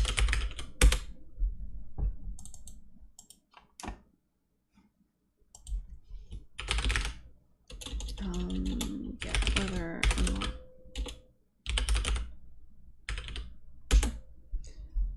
So this is our new sequence. Let's grab the cinematic camera. Where are you? Cinematic camera. You're now my sequencer. We can see you here. Let's animate you. Where are you? You're not gonna be there anymore. You're gonna be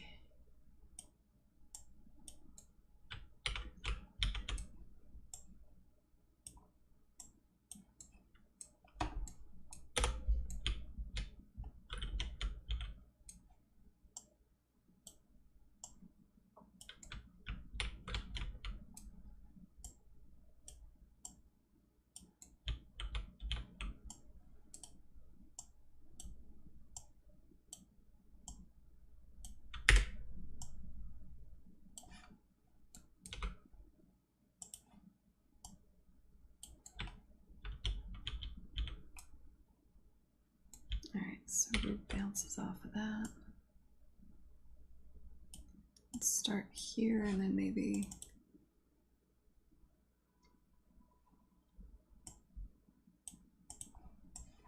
it's kind of hard to animate this on both screens, but like I don't know what this looks like.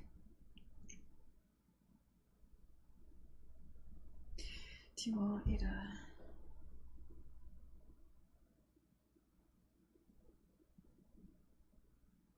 Do I want the viewer to be confused? Like what? Like do a double take? Do I want the viewer to... Yeah, do I want the viewer to follow Rue and then go, hey, wait, what? So like, you would kind of...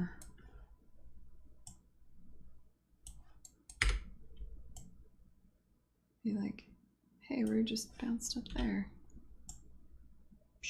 Oh, what? Hey, wait a minute.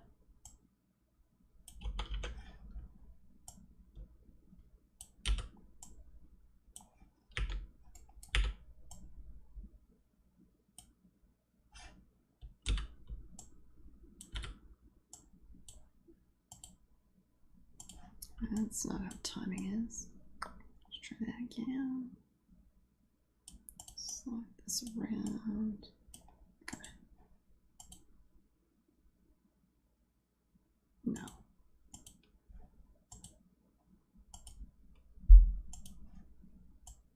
Okay, so this has to be faster. You're following Rue as she goes up, and then maybe even like it's... no, that's probably right. So you're following Rue as she goes up, and you hold. That's the important part. I'm not getting a hold.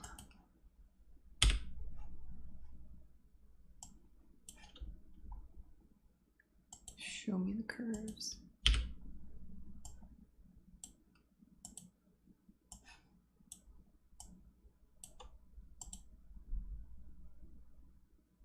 Yeah, that's still shit. Okay. Okay, this can't look this bad.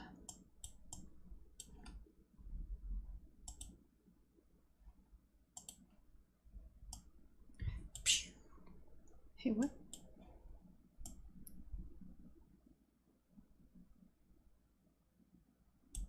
Yeah, we're getting here's another.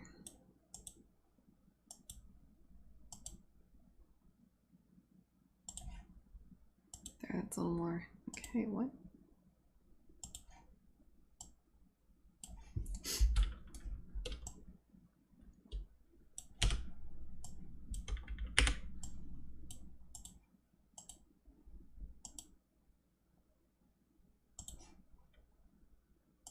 Hold it for 1 second. Rack focus. The hell is this?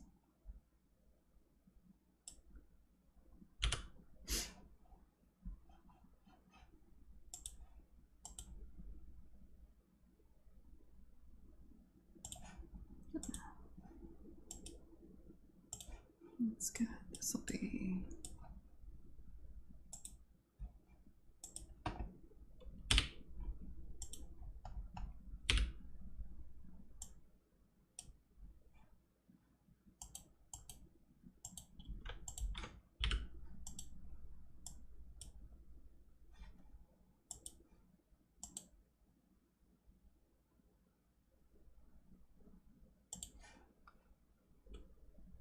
Yeah, I kind of like that. And like maybe Euler kind of slinks around. Okay. Yeah, what would I want that to look like? I kind of want to try that. Hold on. What if give me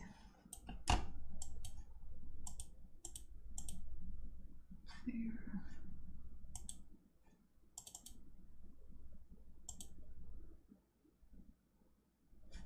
No, give me like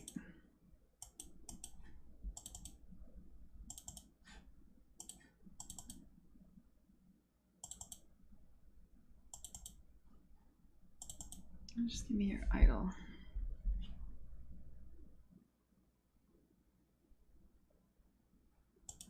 Get rid of disheveled. Show me.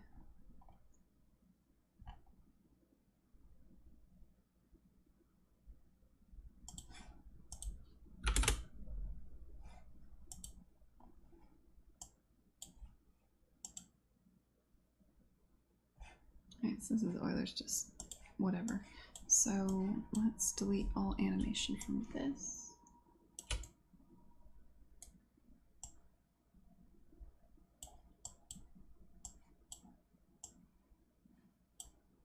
Why are you being weird? Right. Let's delete this.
We now have a file with all kinds of random shit in here. Get rid of because it's in my way. Let's have the create. Actually, I have a. I was going to show this. This will be that box that you can kind of creep around. We're going to file save this as art source cinematics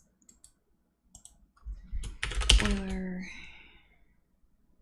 unlock. No.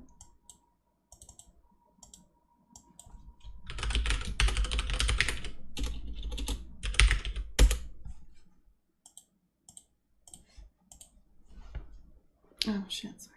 I'm back. I'm probably not going to catch up in the chat. What is the shader? It looks very good. There's no real complicated shader techniques going on. It's entirely flat shaded. All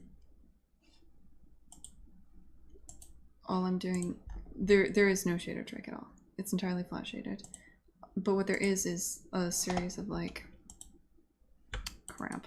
Here, give me a sec, I'll show you.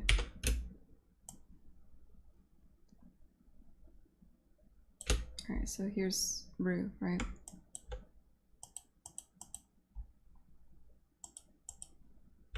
These are just planes. It's just a plane that I drew a line on. That's it. These are planes that hover over her that I drew a box on. That's it. There's really absolutely no magic here whatsoever. Nothing is scaling when you get further and closer, which is probably bad. Imagine if I was in, like, making a AAA game, I'd worry about that more, but mostly I just model her to the camera right now. There's no secret here. These are very simple characters. Hey Polydolphin, sub again. 13 months. Like I always point out how much time has passed, Polly. I really appreciate that. Really helps me feel that I'm moving through time at the speed of time.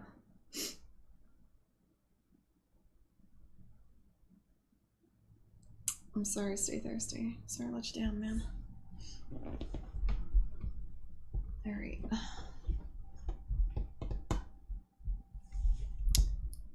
God, I've been streaming for 13 months. Cool. Alright. What are we doing? Shipping a game. We're shipping a game, guys.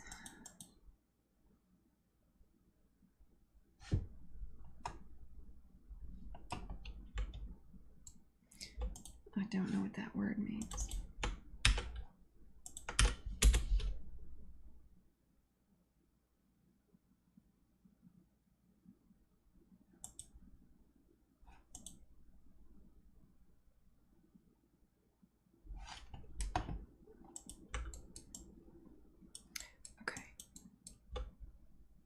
Right, yeah, so what do I want to have happen?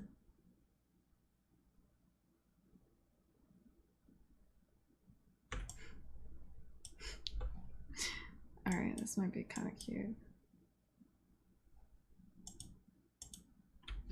Okay, do I need this? Probably not.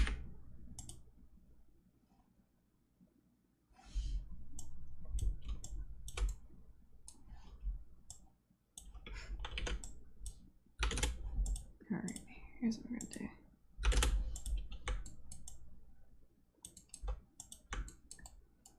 You're gonna start out. Maybe I'll have you start here. It's easier to animate forward. So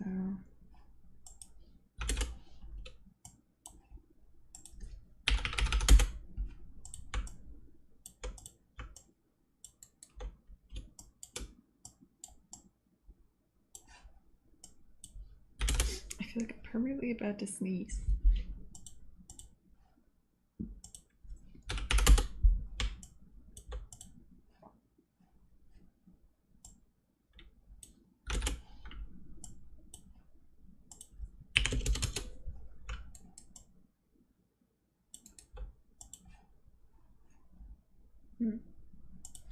Yeah, not worry about that. Because this is a cinematic animation, so it does not need to be perfect in all these other weird ass ways. Let's just get it done. So there's this box in front of you, and you're creeping.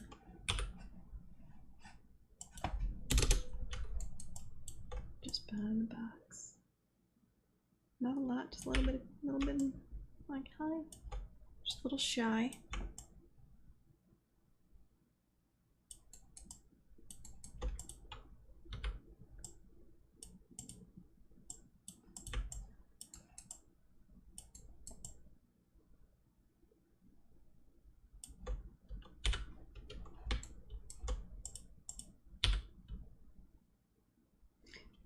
See, I can't just like animate him popping out because that's stupid.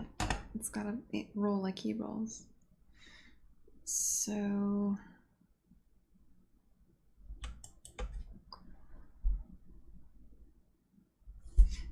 let's start with where he ends up.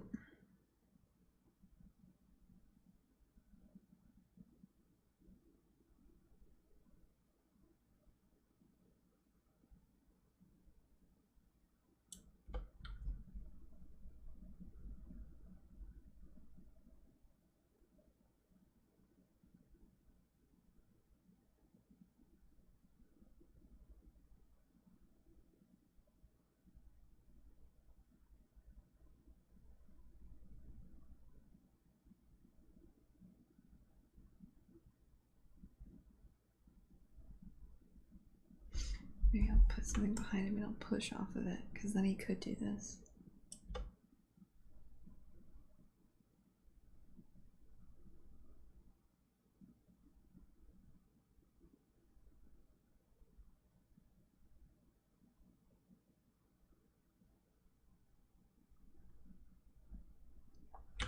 Like, okay, so I'm thinking, like, he could be here for some amount of time.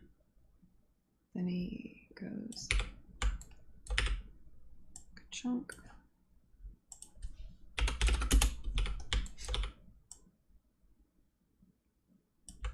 Pushes forward.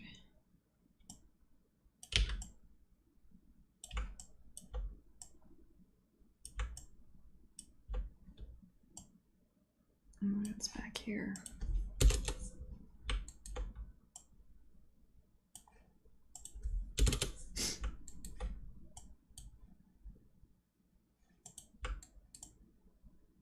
So the camera.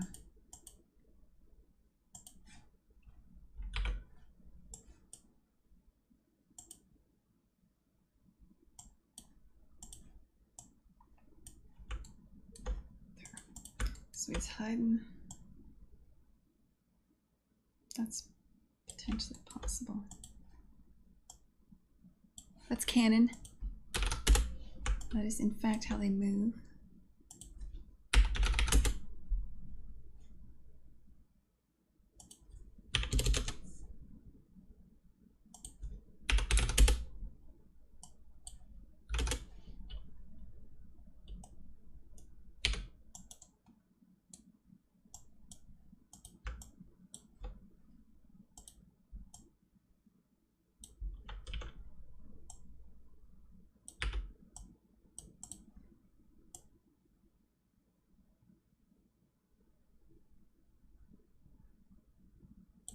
Except this has to end up here.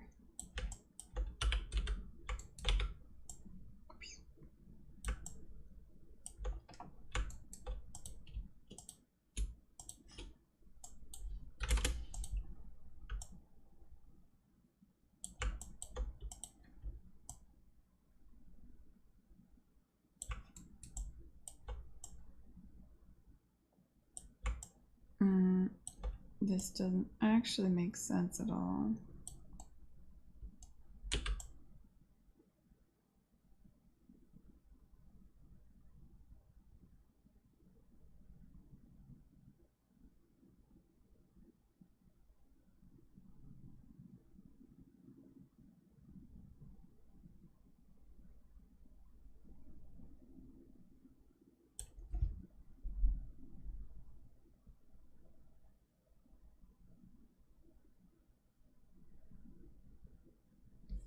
Let's work backward. Well,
kind of hand wave it. So like here.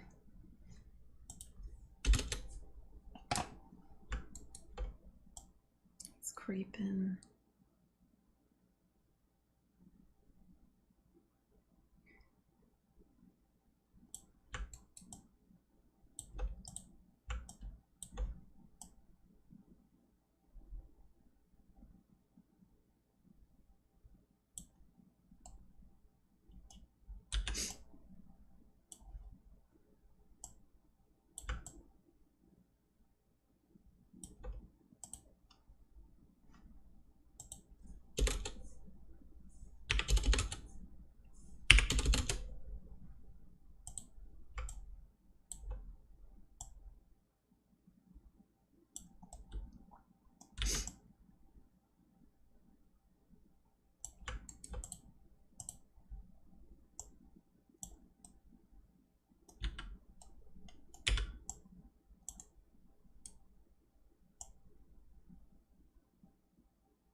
So my idea was like he's kind of peeking, and then he disappears, and then he comes back and does the roll around. Trying to see if that would, if I think that would look good.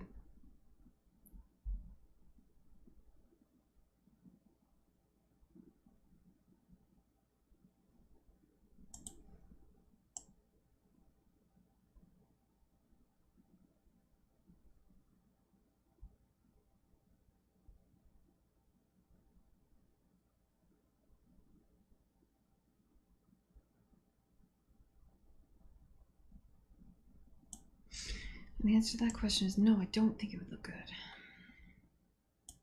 Let's try something else. What if his final turning location is here?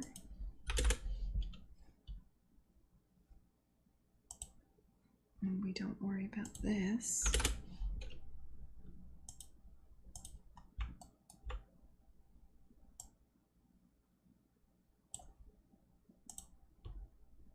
Get rid of this entirely.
Putting way too much thought into something that's just exploring an idea.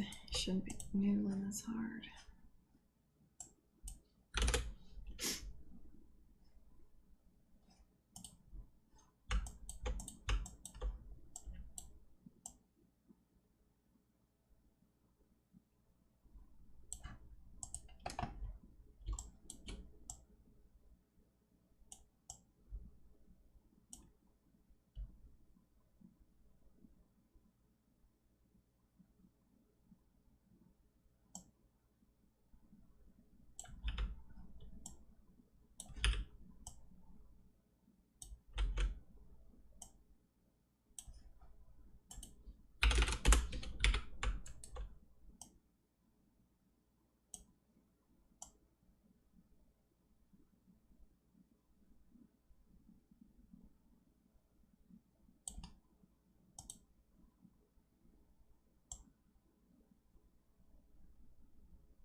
Right, I think I have this right.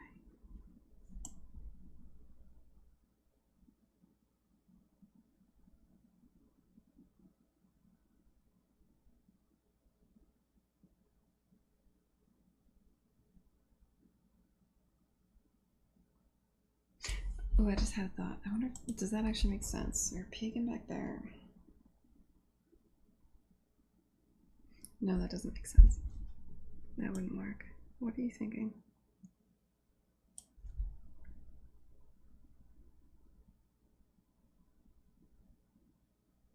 No. There's no way to get what I want, which is him peeking out, followed by him rolling into position. Could have kept him back there, peeking out, and then just hearts.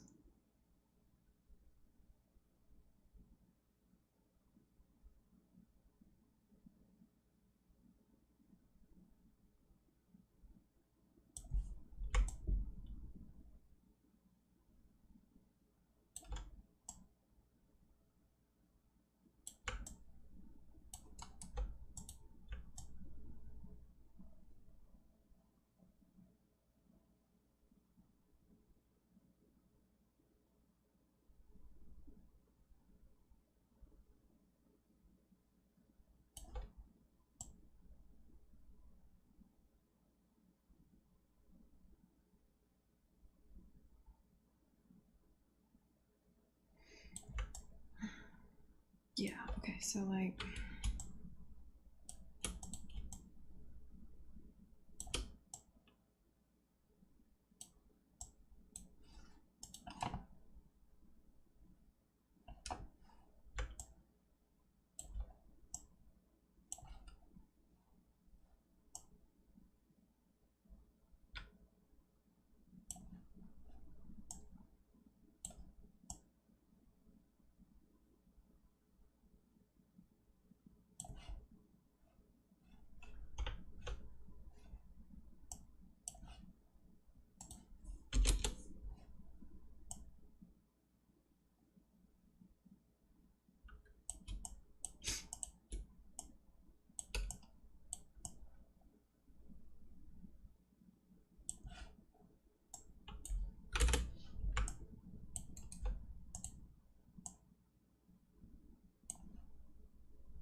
we just movie magic his ass under the ground. So it'll be something like, I'm here, I'm peeking. And now I'm here. Let's not think about it. Movie magic.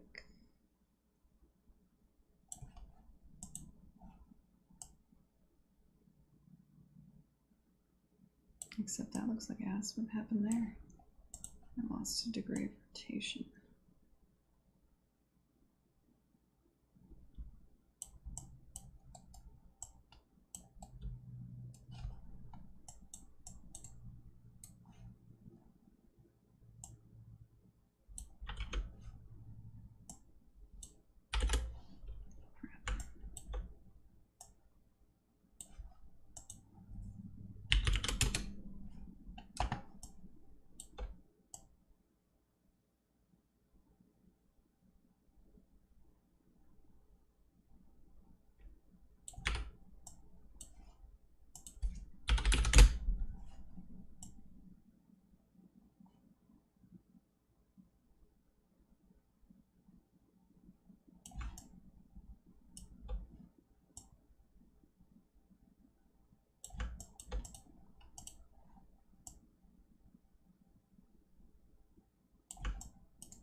That'll be how it is.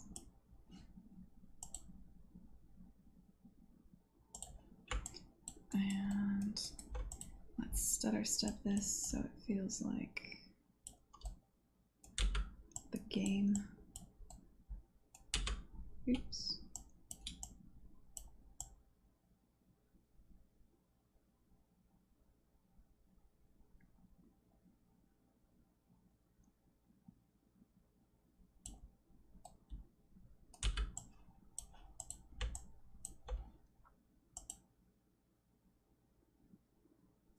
Too much. Looks like shit. Okay, let's do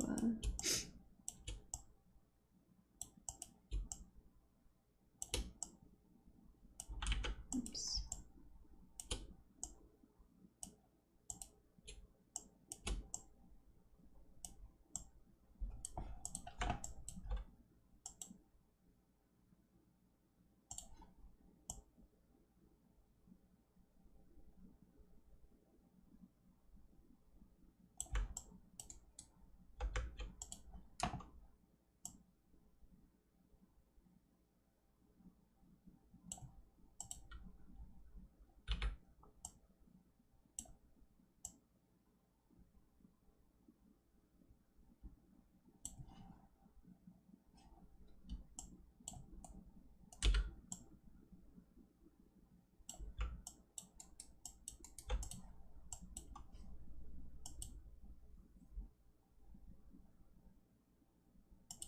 I'll be right back. Jeez, I fell asleep.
It just doesn't.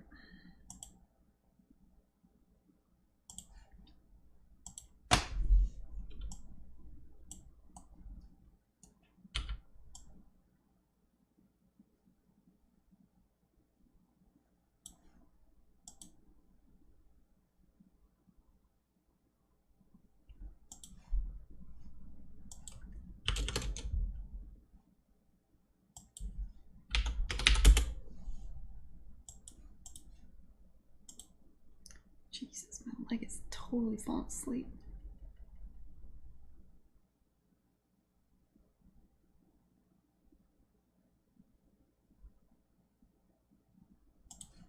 That feels weird and slow.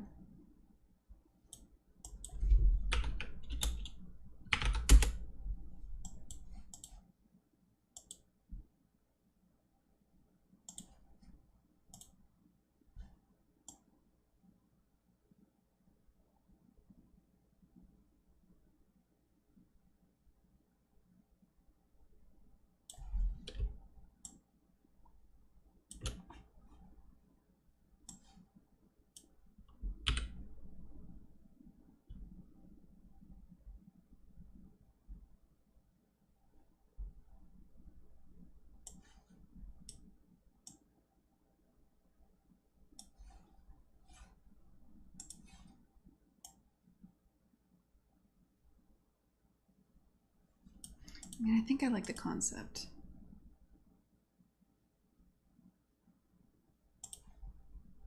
It just needs to be a little bit faster. Pinched sciatic nerve. Maybe. I didn't work out for weeks, and then I like did a small amount of yoga yesterday. I'm sore as hell. I think I got a case of really shitty legs. I think that's I don't know the medical term. That's a medical term for horrifically out of shape. Sedentary to the point of you don't even realize your leg falls asleep for an hour. Like, what's the word for that? The sciatic nerve, which branches from your lower back through your hips, buttocks, and down each leg. Typically, it affects only one side of your body. Fair. Wow, these people look like they're in a lot of pain. I would not describe that what I have. I would say what I have is probably closer to pins and needles caused by atrophy, from general lack of movement. I'm sure there's a really nice way to say, shit bitch, you should probably go for a walk. It's a medical term for that. The medical term is me. You hungry? Stay thirsty. Feeling like Italian food, are we? Gave it. Dude, I didn't. So it wasn't such a big deal to be sedentary when I at least had to walk to work. Because, like, at a minimum, you're walking like a mile each way. I'm not saying that's, like, you know, good. But I'm saying, like, anytime I needed to work, I'd at least walk 2 miles. Now, it's 10 feet from my bed to this computer. So I need to implement some kind of forced movement into my route, because I won't, right? Like, I'll just not work out, given, like, the brain is really good at coming up with reasons why today is not necessary for working out. And I need to do more than 10 steps a day. I could become one of those weird people with, like, the Fitbit, right? It's just always monitoring you, you know, like, shaming you into moving more. I don't know if I have shame. That's the problem. Thinking about joining CrossFit. That's expensive, and it's a cult, but I don't know. Like, I think I'd be good at a cult. Like, I think I've got, you know, I mean, I don't really have any other communities I belong to. Most of the game developers have left Boston. I think I'm like in a prime, right? Like, I've been primed to join a cult. Like, if you think about, like, if you're a cult leader and you're like, who should I recruit? You know, game developer that doesn't move at all and has no social life other than random strangers on Twitch would pretty much be high, right? No, I mean, I've been trained to loathe CrossFit historically because I loved lifting for a long time, and people who are into lifting generally fucking hate CrossFit because it's bad. Because they teach you bad form and it's dangerous, and you're more likely to injure yourself, and also it's more about belonging to a community of people that all eat paleo and like work out at the same time and so forth. But the problem is, I used to be near a Gold's Gym that was only $10, and now I'm not. And now the nearest gym is very far away, but there's a CrossFit right there. And my desire to not be like, I don't want to walk miles in the snow to go to the gym. I just won't. So the only option is this CrossFit gym. So I called the guy last month and I was like, what if I just come in and lift? And he was like, no, join the cult. And now I'm debating it because the alternatives appear to be slowly get fat and out of shape and possibly lose both my legs, or join this CrossFit gym cult thing. So I'm thinking I might join the cult. And no, I don't usually. I do bash Fitbits. Yeah, Linkski. I did do like he told me I had to do a 2-month like initiation phase into CrossFit, and I was like, never mind. And then he was like, okay, what if we just do come in twice this week and I'll show you how to do certain lifts. And I learned how to do a clean and jerk. I don't know where to go with this. This seems high risk and stupid. Like, I get it, it's dynamic motions, but it definitely, like, I can see why people get injured doing this. Also, what do you call it? Front squats are terrible. I don't know if there's a right word for this is the most uncomfortable thing imaginable, but there's something about, like, asphyxiating yourself on a bar that I find unpleasant. I don't really care much for the front squats, which is a very important part of the clean and jerk situation. So I will have to practice those. Not really jazzed about this. Probably gonna do it anyway. Because the alternative is, you know, nothing. And that's actually not, there is no alternative, basically. I'm pretty much fucked.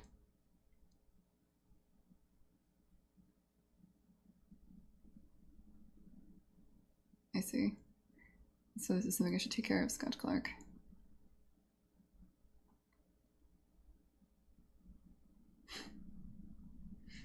I have my computer on a matted floor beside my bed.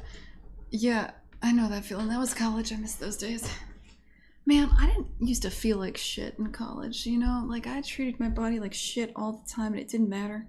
I miss those days. Garbage plates at RAT, and I used to get these vats. Like, I never cooked, so I'd get these, like, they had these country crock things, which were like, you could get a giant thing of mac and cheese and a giant thing of mashed potatoes.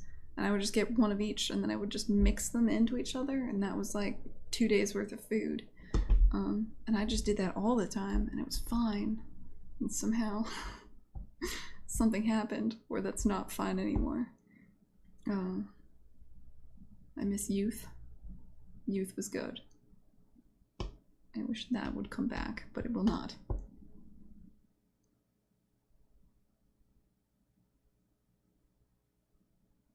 Why not get your own equipment? I don't know where I would put it, Wiki. I mean, I got a pretty big place now compared to where I used to be, but I don't have any place to lift. It's not... Also, I prefer barbells to dumbbells, but I guess I could figure out a dumbbell workout. It's not the worst idea. I do think there's something, especially going into... I'm about to probably start crunching in January. I've told myself I will. I need to get this game done. And there's something to having classes at a set time set by someone other than me that I've already paid for and I have to go to 3 times a week that will Like, I've never successfully closed out a game and stayed in shape. And I feel like just getting dumbbells and lying to myself that I'll work out is a recipe for failure, personally. Though a better person than me could probably make that happen. Like, I was obese at the end of Bioshock Infinite. Medically. So, kind of have a history of not doing this real good. You understand? Though, to be fair, whatever.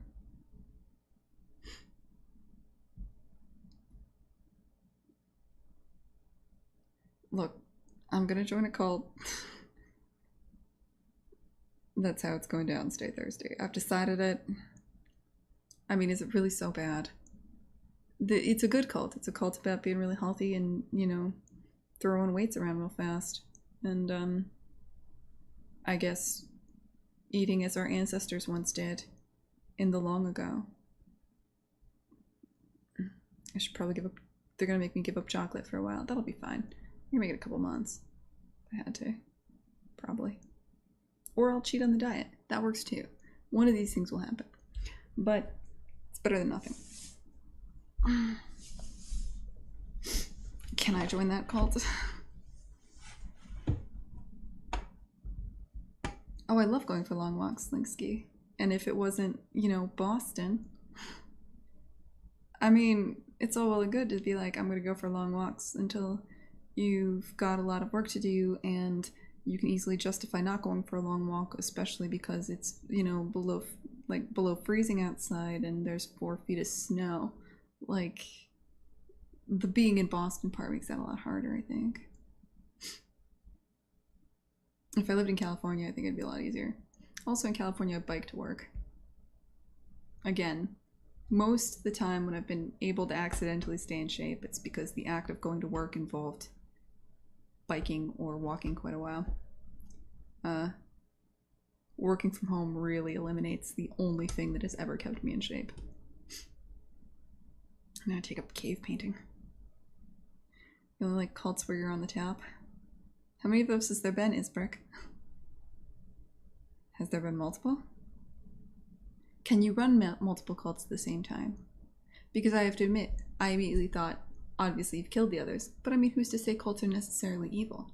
What is the definition of a cult? There are so many questions we need to look through right now.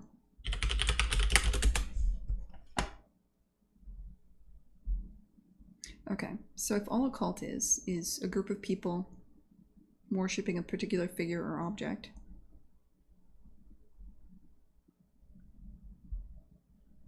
that doesn't need to be like a bad thing. Like, that's not necessarily sinister, right?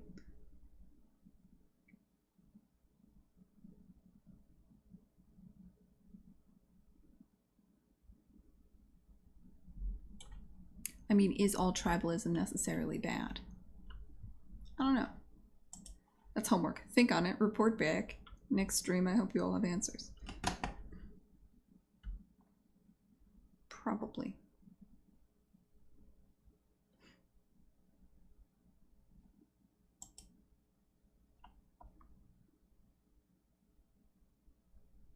You've heard a very specific definition of cults that includes steps that isolate you from the outside world.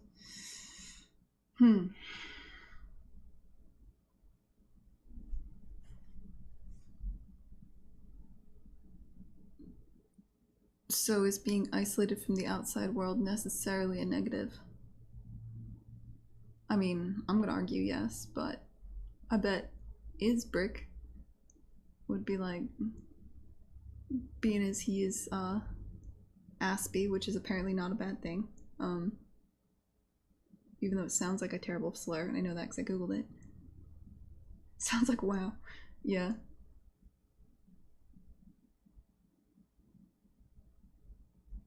It's the top 3 aspects of a cult I would like to join. I don't know if I want to tell you that, Isbrick, considering you're a self-proclaimed person who enjoys creating cults. Then again, this is assuming cults are sinister. Maybe cults are not sinister. So it's really, what does a group of people. What is the definition? Group of people fixated in an object.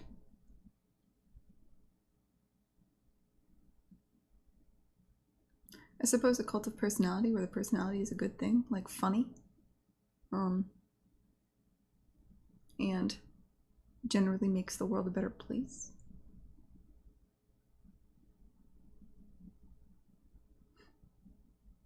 Unlimited naps. This seems more like a list of demands. I don't know.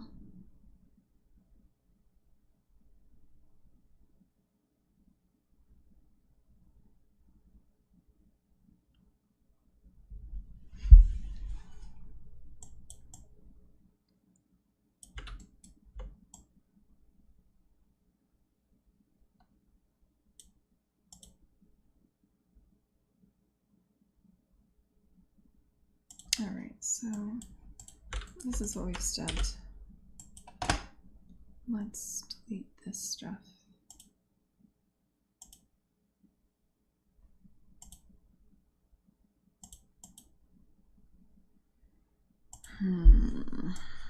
Euler unlocked.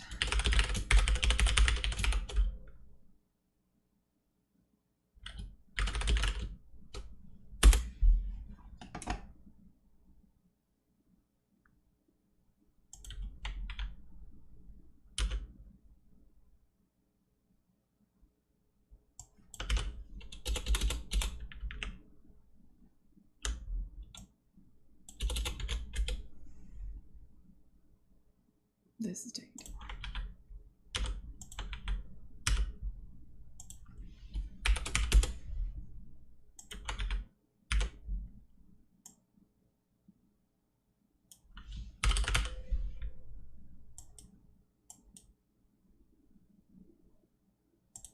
Oops.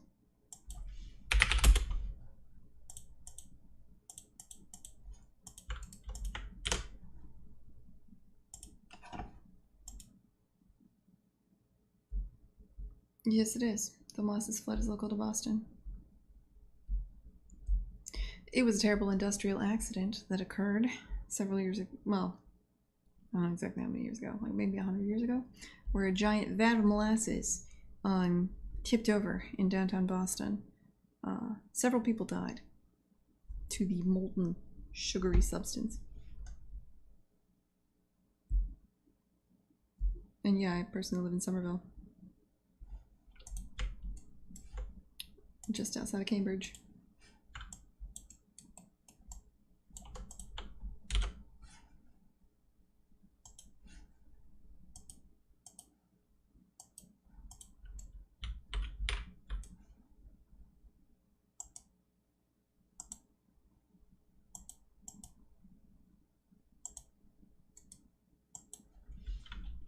Oh, there we have it. Oops.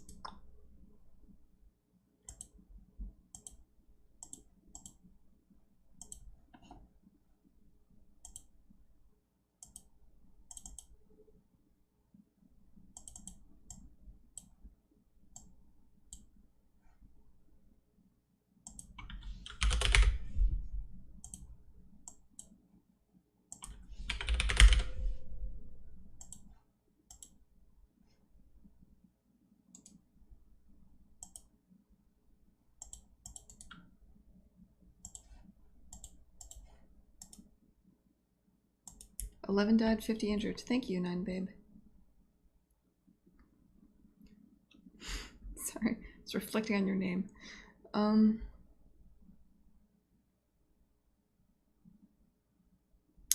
Cool. Nice to meet you, Boston, Mass. Yeah, it was kind of dark and kind of like, what do you call it? I guess mostly dark would be the word. It was a dark event in Boston's history, so we named our studio after it. We found it after Irrational shut down. And it was, our sentiment at the time is kind of like, wow, we just made the game of the year and then we all lost our jobs. This is kind of bittersweet. And we wanted something that was like bittersweet, but also in Boston. And I think we might have even Googled bittersweet Boston or some shit. And then we found out about the molasses flood. We thought it was great, so we named our studio after it. Which I have to look. I haven't actually updated my thing in a while. I exited the Molasses Flood 2 months ago. I founded it, worked there for several years, and then exited and founded a new company to make this game. So I should probably update wherever you read that. Hey, Yerk Scrub.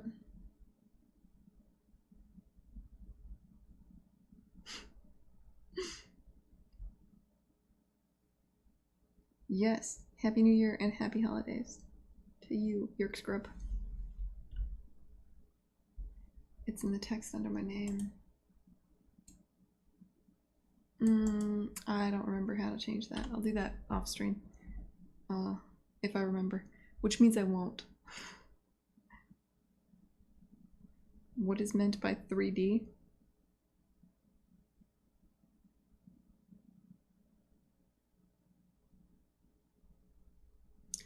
Yeah, I didn't come up with a joke fast enough. Kinda spaced. Might be getting tired. I wish to give you shit for that, but I don't know. It's probably something in there. Time. I don't know. I'm just not on your level right now. Stay thirsty.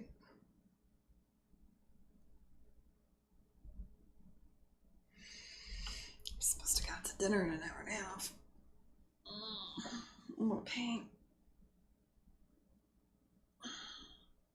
Kind of spaced. God damn it. You got me. I'm accidentally hilarious.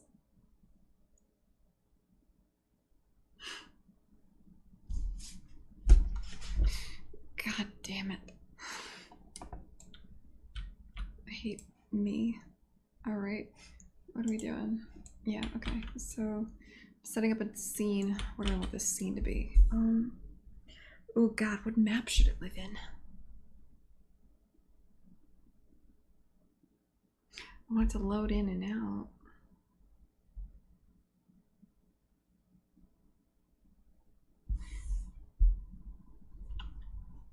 Yeah, I guess it's gotta live in the map where you complete the level. That's gonna make it irritating to move. Whatever. It's not moving. At some point we just gotta stop shaking the jello. So it'll be here. Let's grab...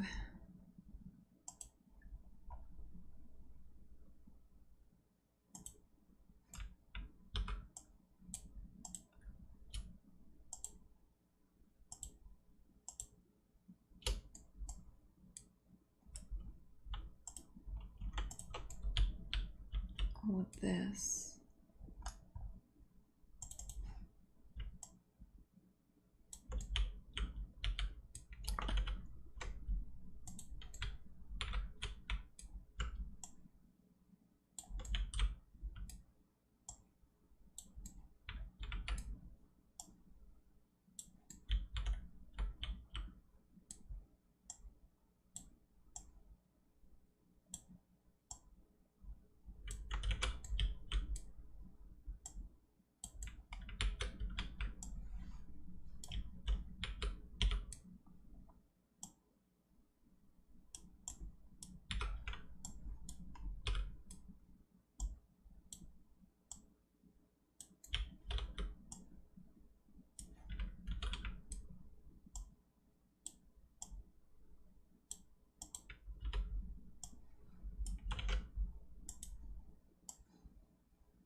Alright, so I got a series of meshes here. Let's swap them out. You're no longer the drummer, you are the trombone. And you have trombone arms. Like this one. And or nope, that's the accordion. Like this one? Sure. Yeah, that seems right. Or like this one. Cool.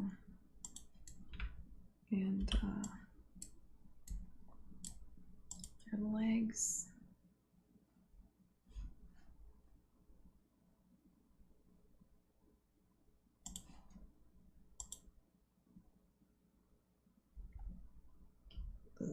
Maybe like this one. Sure.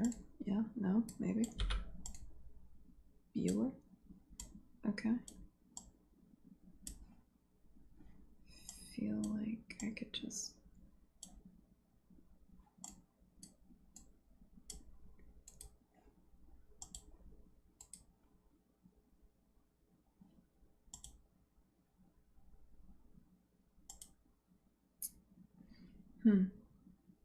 Maybe that's just how it is in bind pose. And you should be. I don't have what you should be at.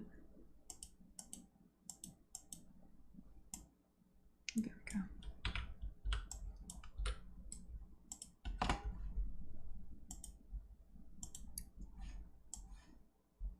Wrong thing. Give me.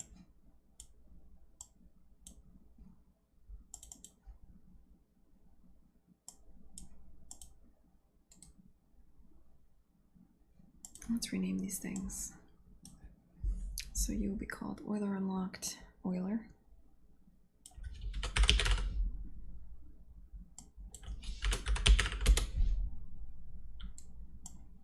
Beep. No. Come back. All right.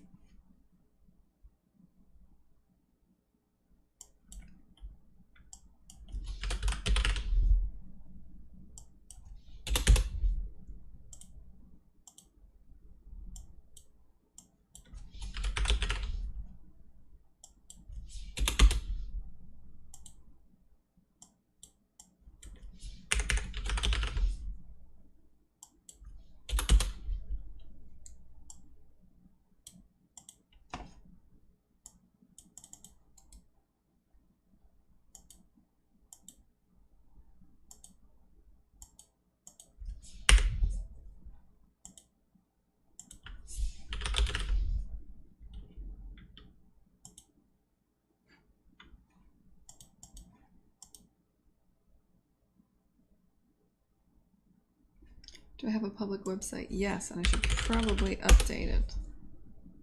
Because it's shit. Ew.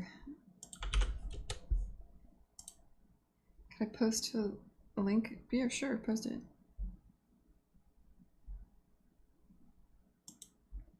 Oh man, I haven't seen Evangelion in like... I watched that back in high school, man. My Twitter still says molasses flat. Well, I could fix that.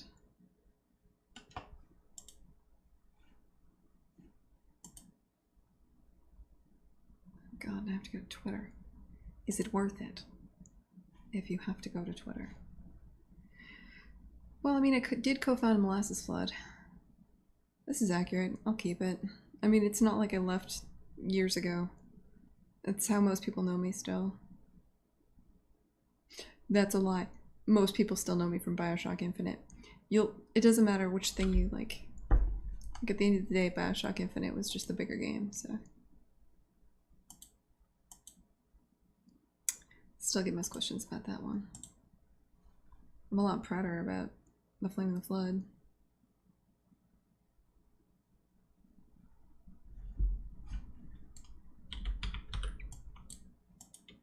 Alright, what the hell is this? Oh, right. So for animations, because this model is shared, or different models have different bind poses, there's just an extra step when importing animations. There.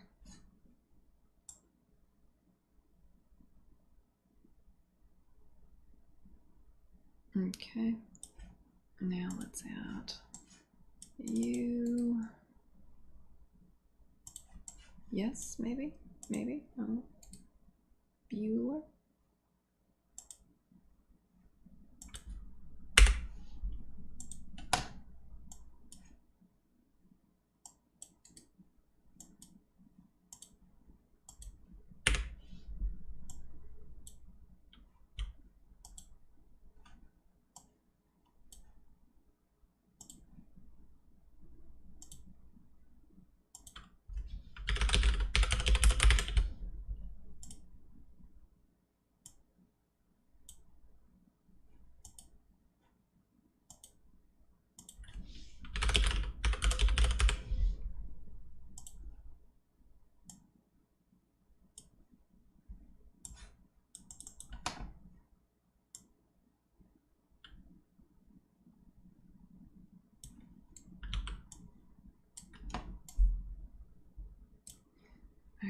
We also need to add the horn.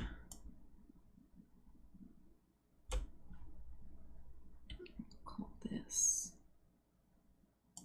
where I want. Horn. I'm glad there's not a lot of thinking, there's just a lot of setup today, which is good because I'm lazy as shit. It's a good day to just set shit up.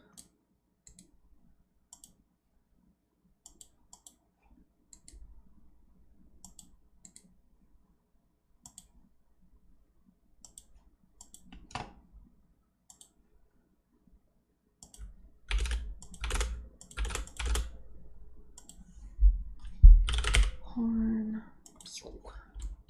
Not where I want you. Not even a little. There you go. That'll do. All right.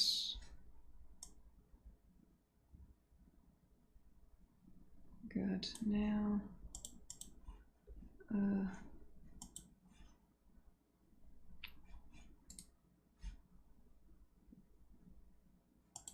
I did not import it. Horn. Did it? It was exported. It was not imported. It was not exported.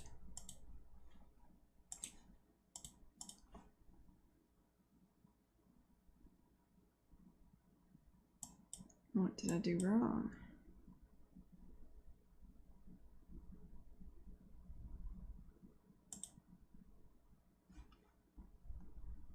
There's anim layer node. Oh, Jesus, right. Okay.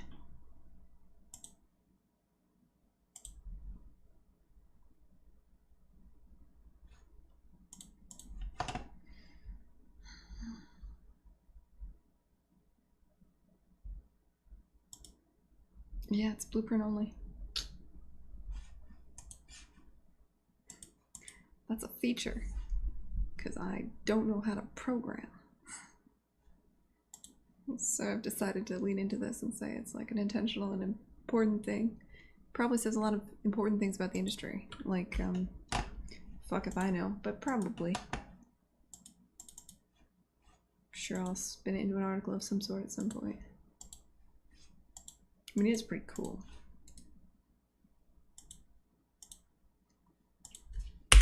You can make an entire game without code. But I mean, you could always make an entire game without code. It's just making an entire game that's good without code is, suppose, you know, like, obviously significantly harder. Then again, in order for me to say that, this game has to be good. We don't know yet. We'll find out.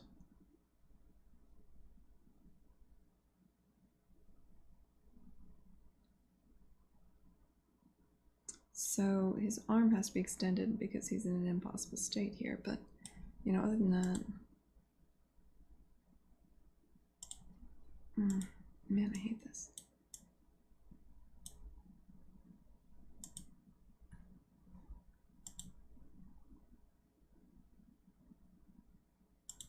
Oh, right.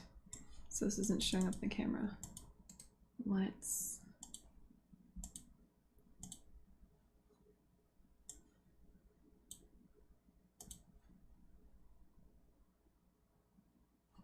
do this for all of them? Probably.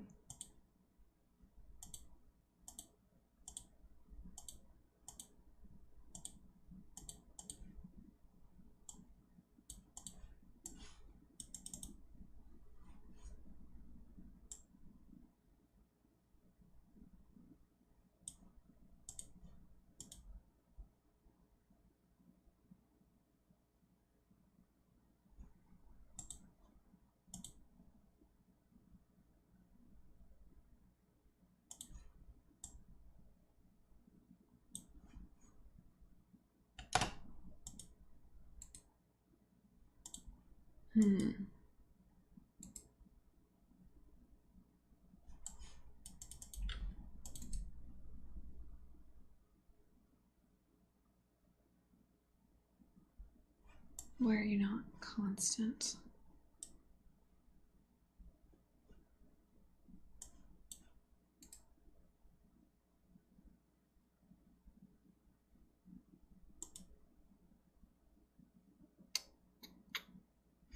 let's just export an extra 30 frames to nothing. Why not? Why stop there? Let's go with 60. All right.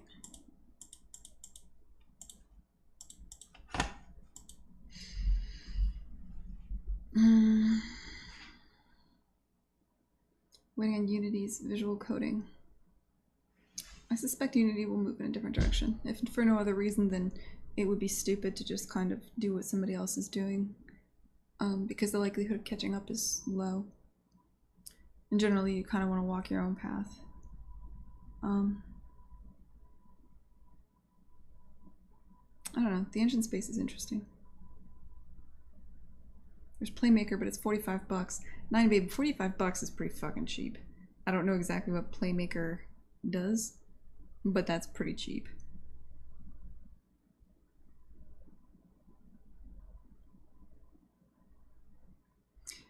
Like, a friend of mine went to work at Unity. She was trying really hard to get me excited about the animation stuff they're doing there. Oh, thanks, Boston. Yeah, I'm excited about that too.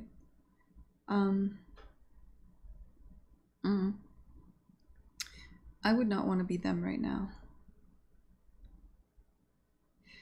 Actually, it's kind of a toss-up. I mean,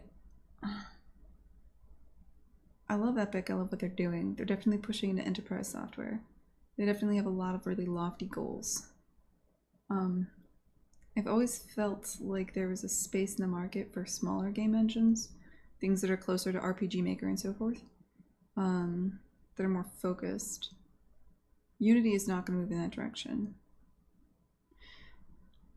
There's ways they could take Unity. I don't know. Unity is one of the engines I'm actually the least bullish on because there's nothing unique about it. It's trying to be a general purpose engine.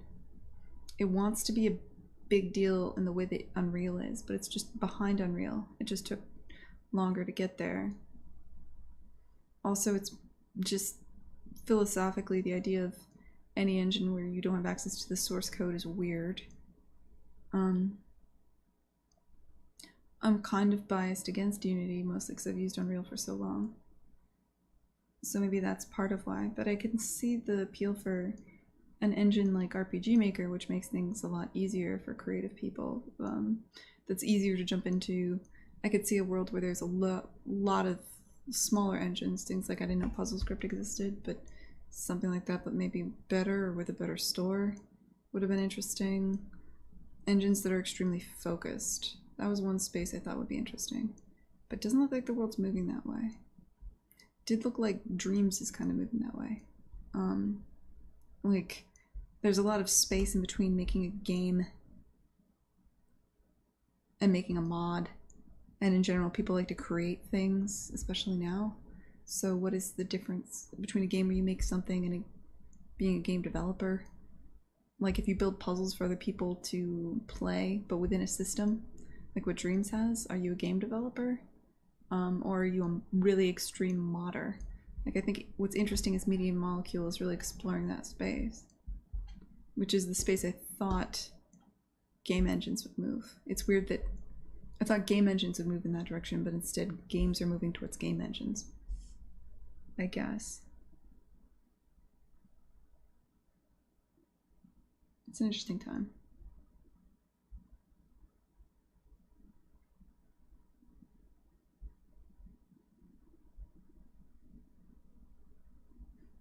I never actually played at York's Grove.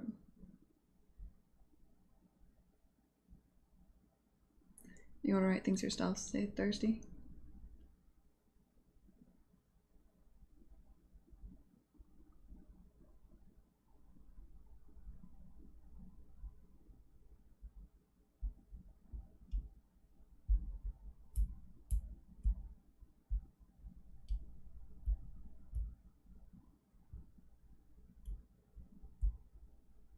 It's been a while since I've thought about that stuff. For mobile games. Yeah, it's true. I think anytime I talk about engines, and I specifically compare Unity and Unreal, people generally come at me with, well, you've never worked on a mobile game or a 2D game, which is totally accurate, and say that Unity is much better for those.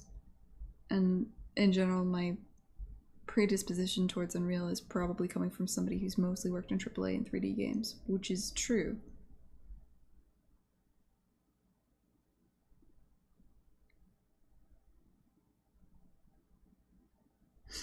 Yeah, you do a lot of weird workarounds, even in good engines, though, Yerkscrut. Like, that's not new. The hacks people do to get things done in game development. I mean,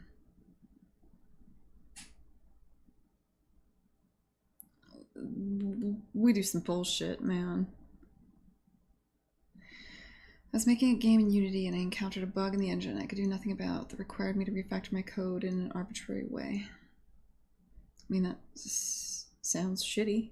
I mean, I think everybody has the experience of like needing to just kind of having no idea why a thing works and just kind of reaching this desperation point where you just kind of poke it, change things at random, try to figure out why it's broken.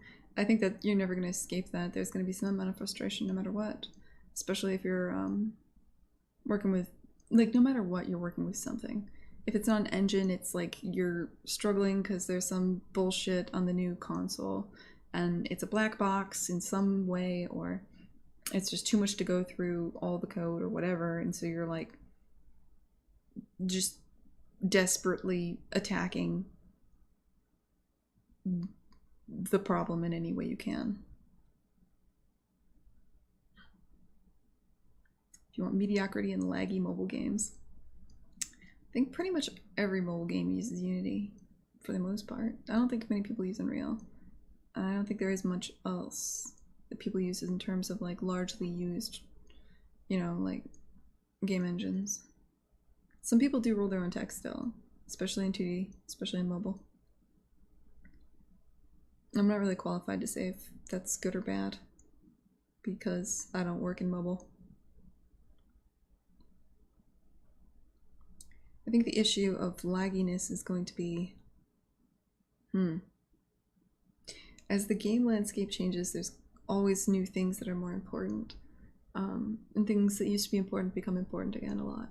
So like when mobile dropped, all of a sudden it was important to like, we went from, oh, we have all the memory in the world, fuck it, to, oh god, we need to remember about memory again. Now it's relaxed more in mobile, and I think you're going to have new challenges with streaming games.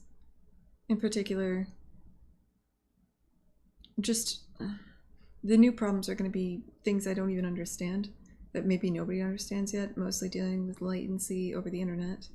And then there's going to be problems with just the reality of how much it costs to run the number of servers that you have, right?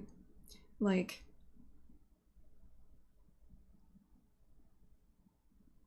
and this gets really into the weeds, but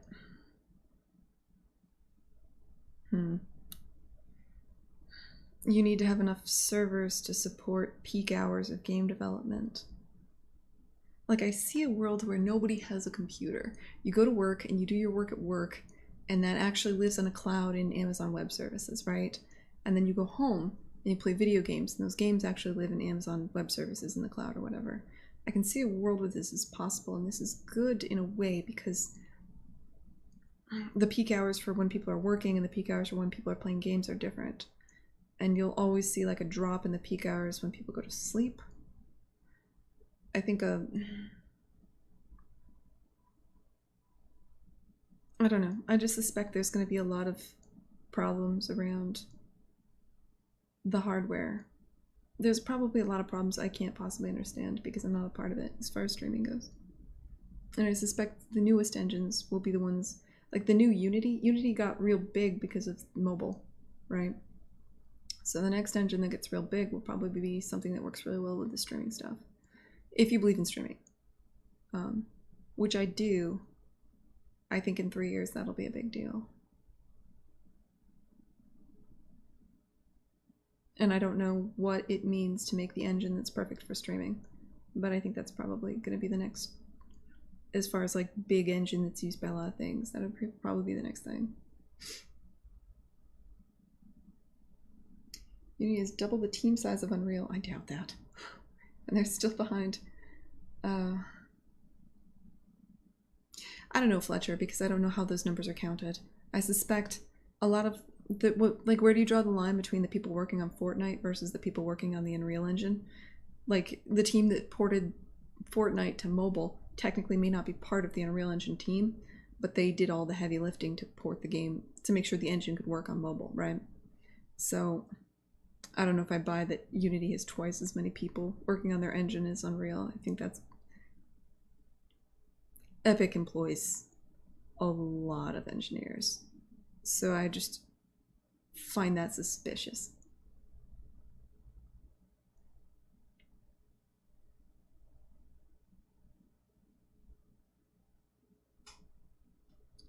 Do you like Godot? Stay thirsty? I'm curious about it.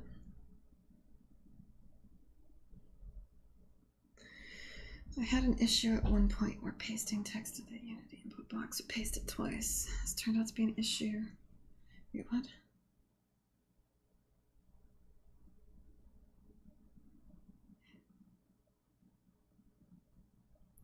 Well, how long did it take you to find that? I mean, what's the cost of... I don't know, man. It's like, what's the alternative here? I definitely see the frustration of... To me, the horror would be being stuck with an engine that you have a problem and you can't fix it no matter what, and now you have to, I don't know, fold your company or something, which is technically maybe even possible with Unity, right? Just because it's a black box completely. I like that, even though I am not a programmer, I like that if I need to, I can call a programmer and say, hey, I have this problem, I've got money, I've got the source code, solve the problem. Whereas I can't do that with Unity. Maybe I could, but I don't know people that work there. I guess given infinite money, you could probably get Unity to give you the source code, or hire Unity or something. But I feel like it's a lot easier with Unreal. Yeah, I heard Mike Acton's good. My friend went out to work for him, so I hate him because he took my friend from me. But other than that, like, it's supposed to be a big deal. Have you seen the Embark company here in Stockholm? It's the former DICE CEO starting a company focused on streaming games. There's a lot of companies focused on streaming games here, Scrub, in every conceivable way. I can tell you my opinions on that, but I feel like I've waxed philosophical about that a ton. My problem with streaming is the availability of high quality internet. That would be the problem. And then the counter argument is, well, 5G will solve it. And then the counter argument to that is 5G is a shit show. The counter argument to that is 5G won't be a shit show forever. What is the date where 5G stops being a shit show? And then you go into that. And then, yeah.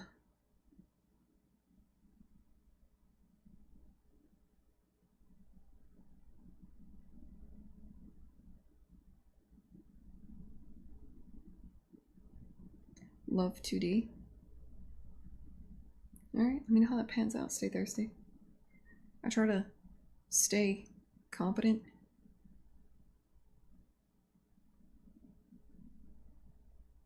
Epic says it has 700 staff and Unity has 2,000 employees. Ooh, Epic has more than 700 staff. Epic has more than 700 engineers, let alone staff. So, or you could be comparing like the engineers from one department with the entirety of everyone that works at Unity, including like marketing people and shit. I don't know. Like, I'd have to see more than that. And stay thirsty, I already got the numbers. Embark is focused on some kind of social integration on a larger scale for AAA gaming. I mean, there's just a lot to explore there. There just is. Like, tie-ins, anytime you have a game running on a server somewhere that's somewhere else that can stream to multiple devices, possibly at the same time. It could potentially change multiplayer. It has the ability to hand off a game between different things. There's design considerations. There's tech considerations. There's like a million interesting things that could happen with streaming. I mean, there's things that could happen that are not game related. Like, it's got a lot of raw potential. And a lot of raw potential that's easier to imagine than VR, in a way. Because it's, like, the bones are there, for the most part. Did you hear a pun? I don't know. Are you hearing things, Stay Thirsty? Getting bugs in the engine might be easier with more people working in it.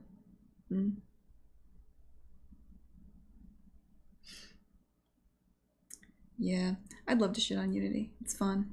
It's fun to start like an engine war. But it's difficult to complain about Unity because I can't give you any facts about why it's bad. I don't know. I've never used it. I just really like Unreal a lot. I don't particularly enjoy C#. Like, just high level basic things I'm not big on.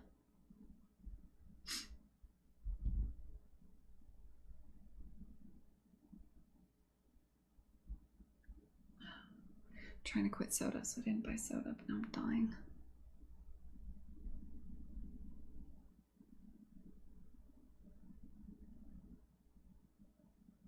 It's like you're thinking about soda.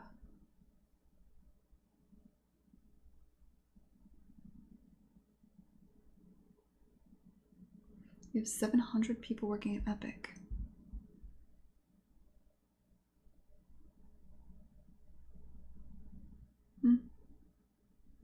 I don't know why that seems so wrong to me. Because I'm thinking of, like, they got that team out in Seattle working on the MMO stuff. They've got teams all over the world. I just can't, like, they've got to be bigger than Blizzard at this point, right? Maybe my napkin math is off. Tim Sweeney does claim that they're pretty lean. I've seen their offices, but that's, like, not a... Like, I didn't walk around and count noses or anything. And yes, they have rapidly grown over the last several months. They've doubled their office space. They're getting a new, like, parking lot.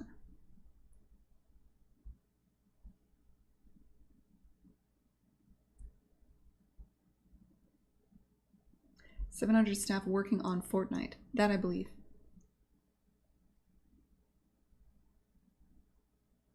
If that is the,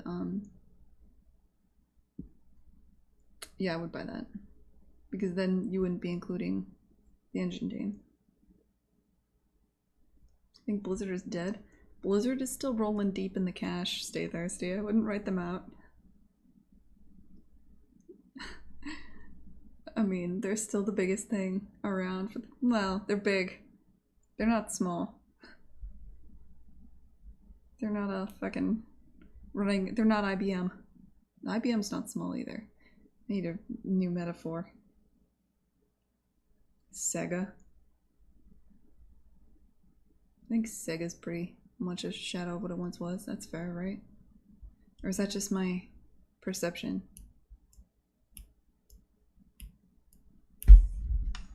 That's an interesting question. What's a good thing? Like, are they publicly traded? Is that a good metric for how big a company is compared to what it once was? I mean, really.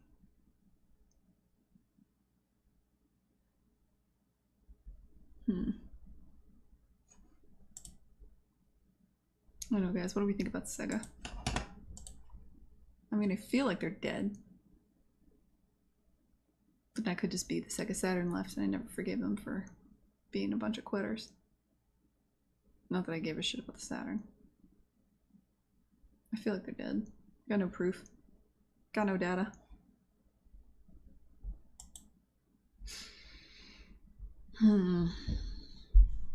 What was I doing? We should wrap this up so that I can go get ready. They made Sonic Boom. Oh, is making a thing you don't like mean they're dead? I think they're dead when they stop making things.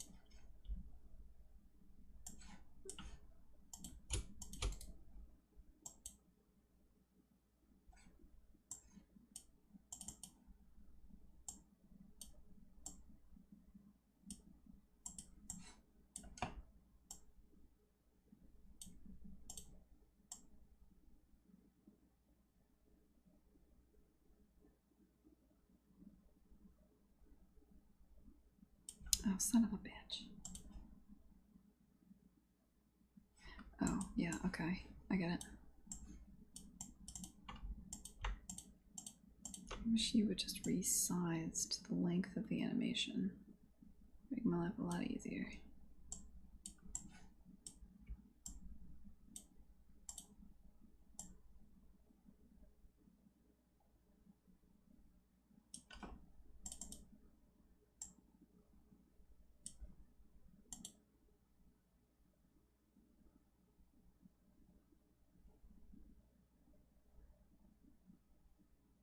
God, that looks like ass. Alright, maybe we just get rid of the holds entirely. Like,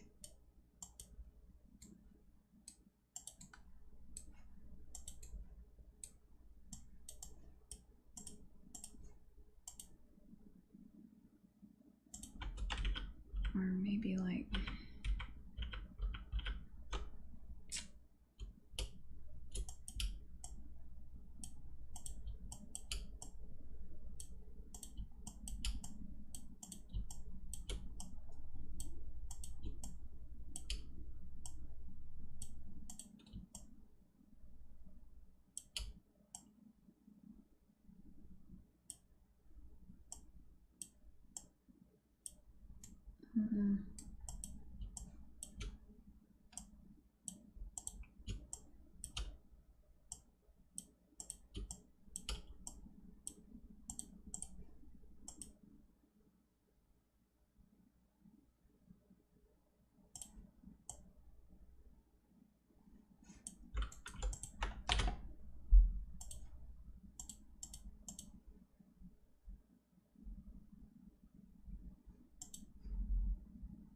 I don't get the reference. I was never big on Street Fighter.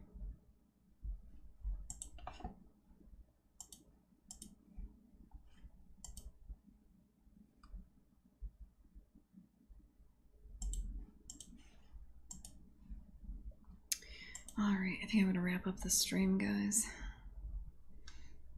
Check this in.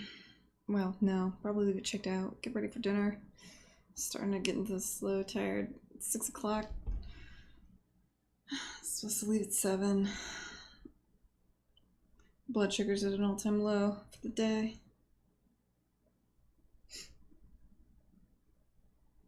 Thanks for hanging out.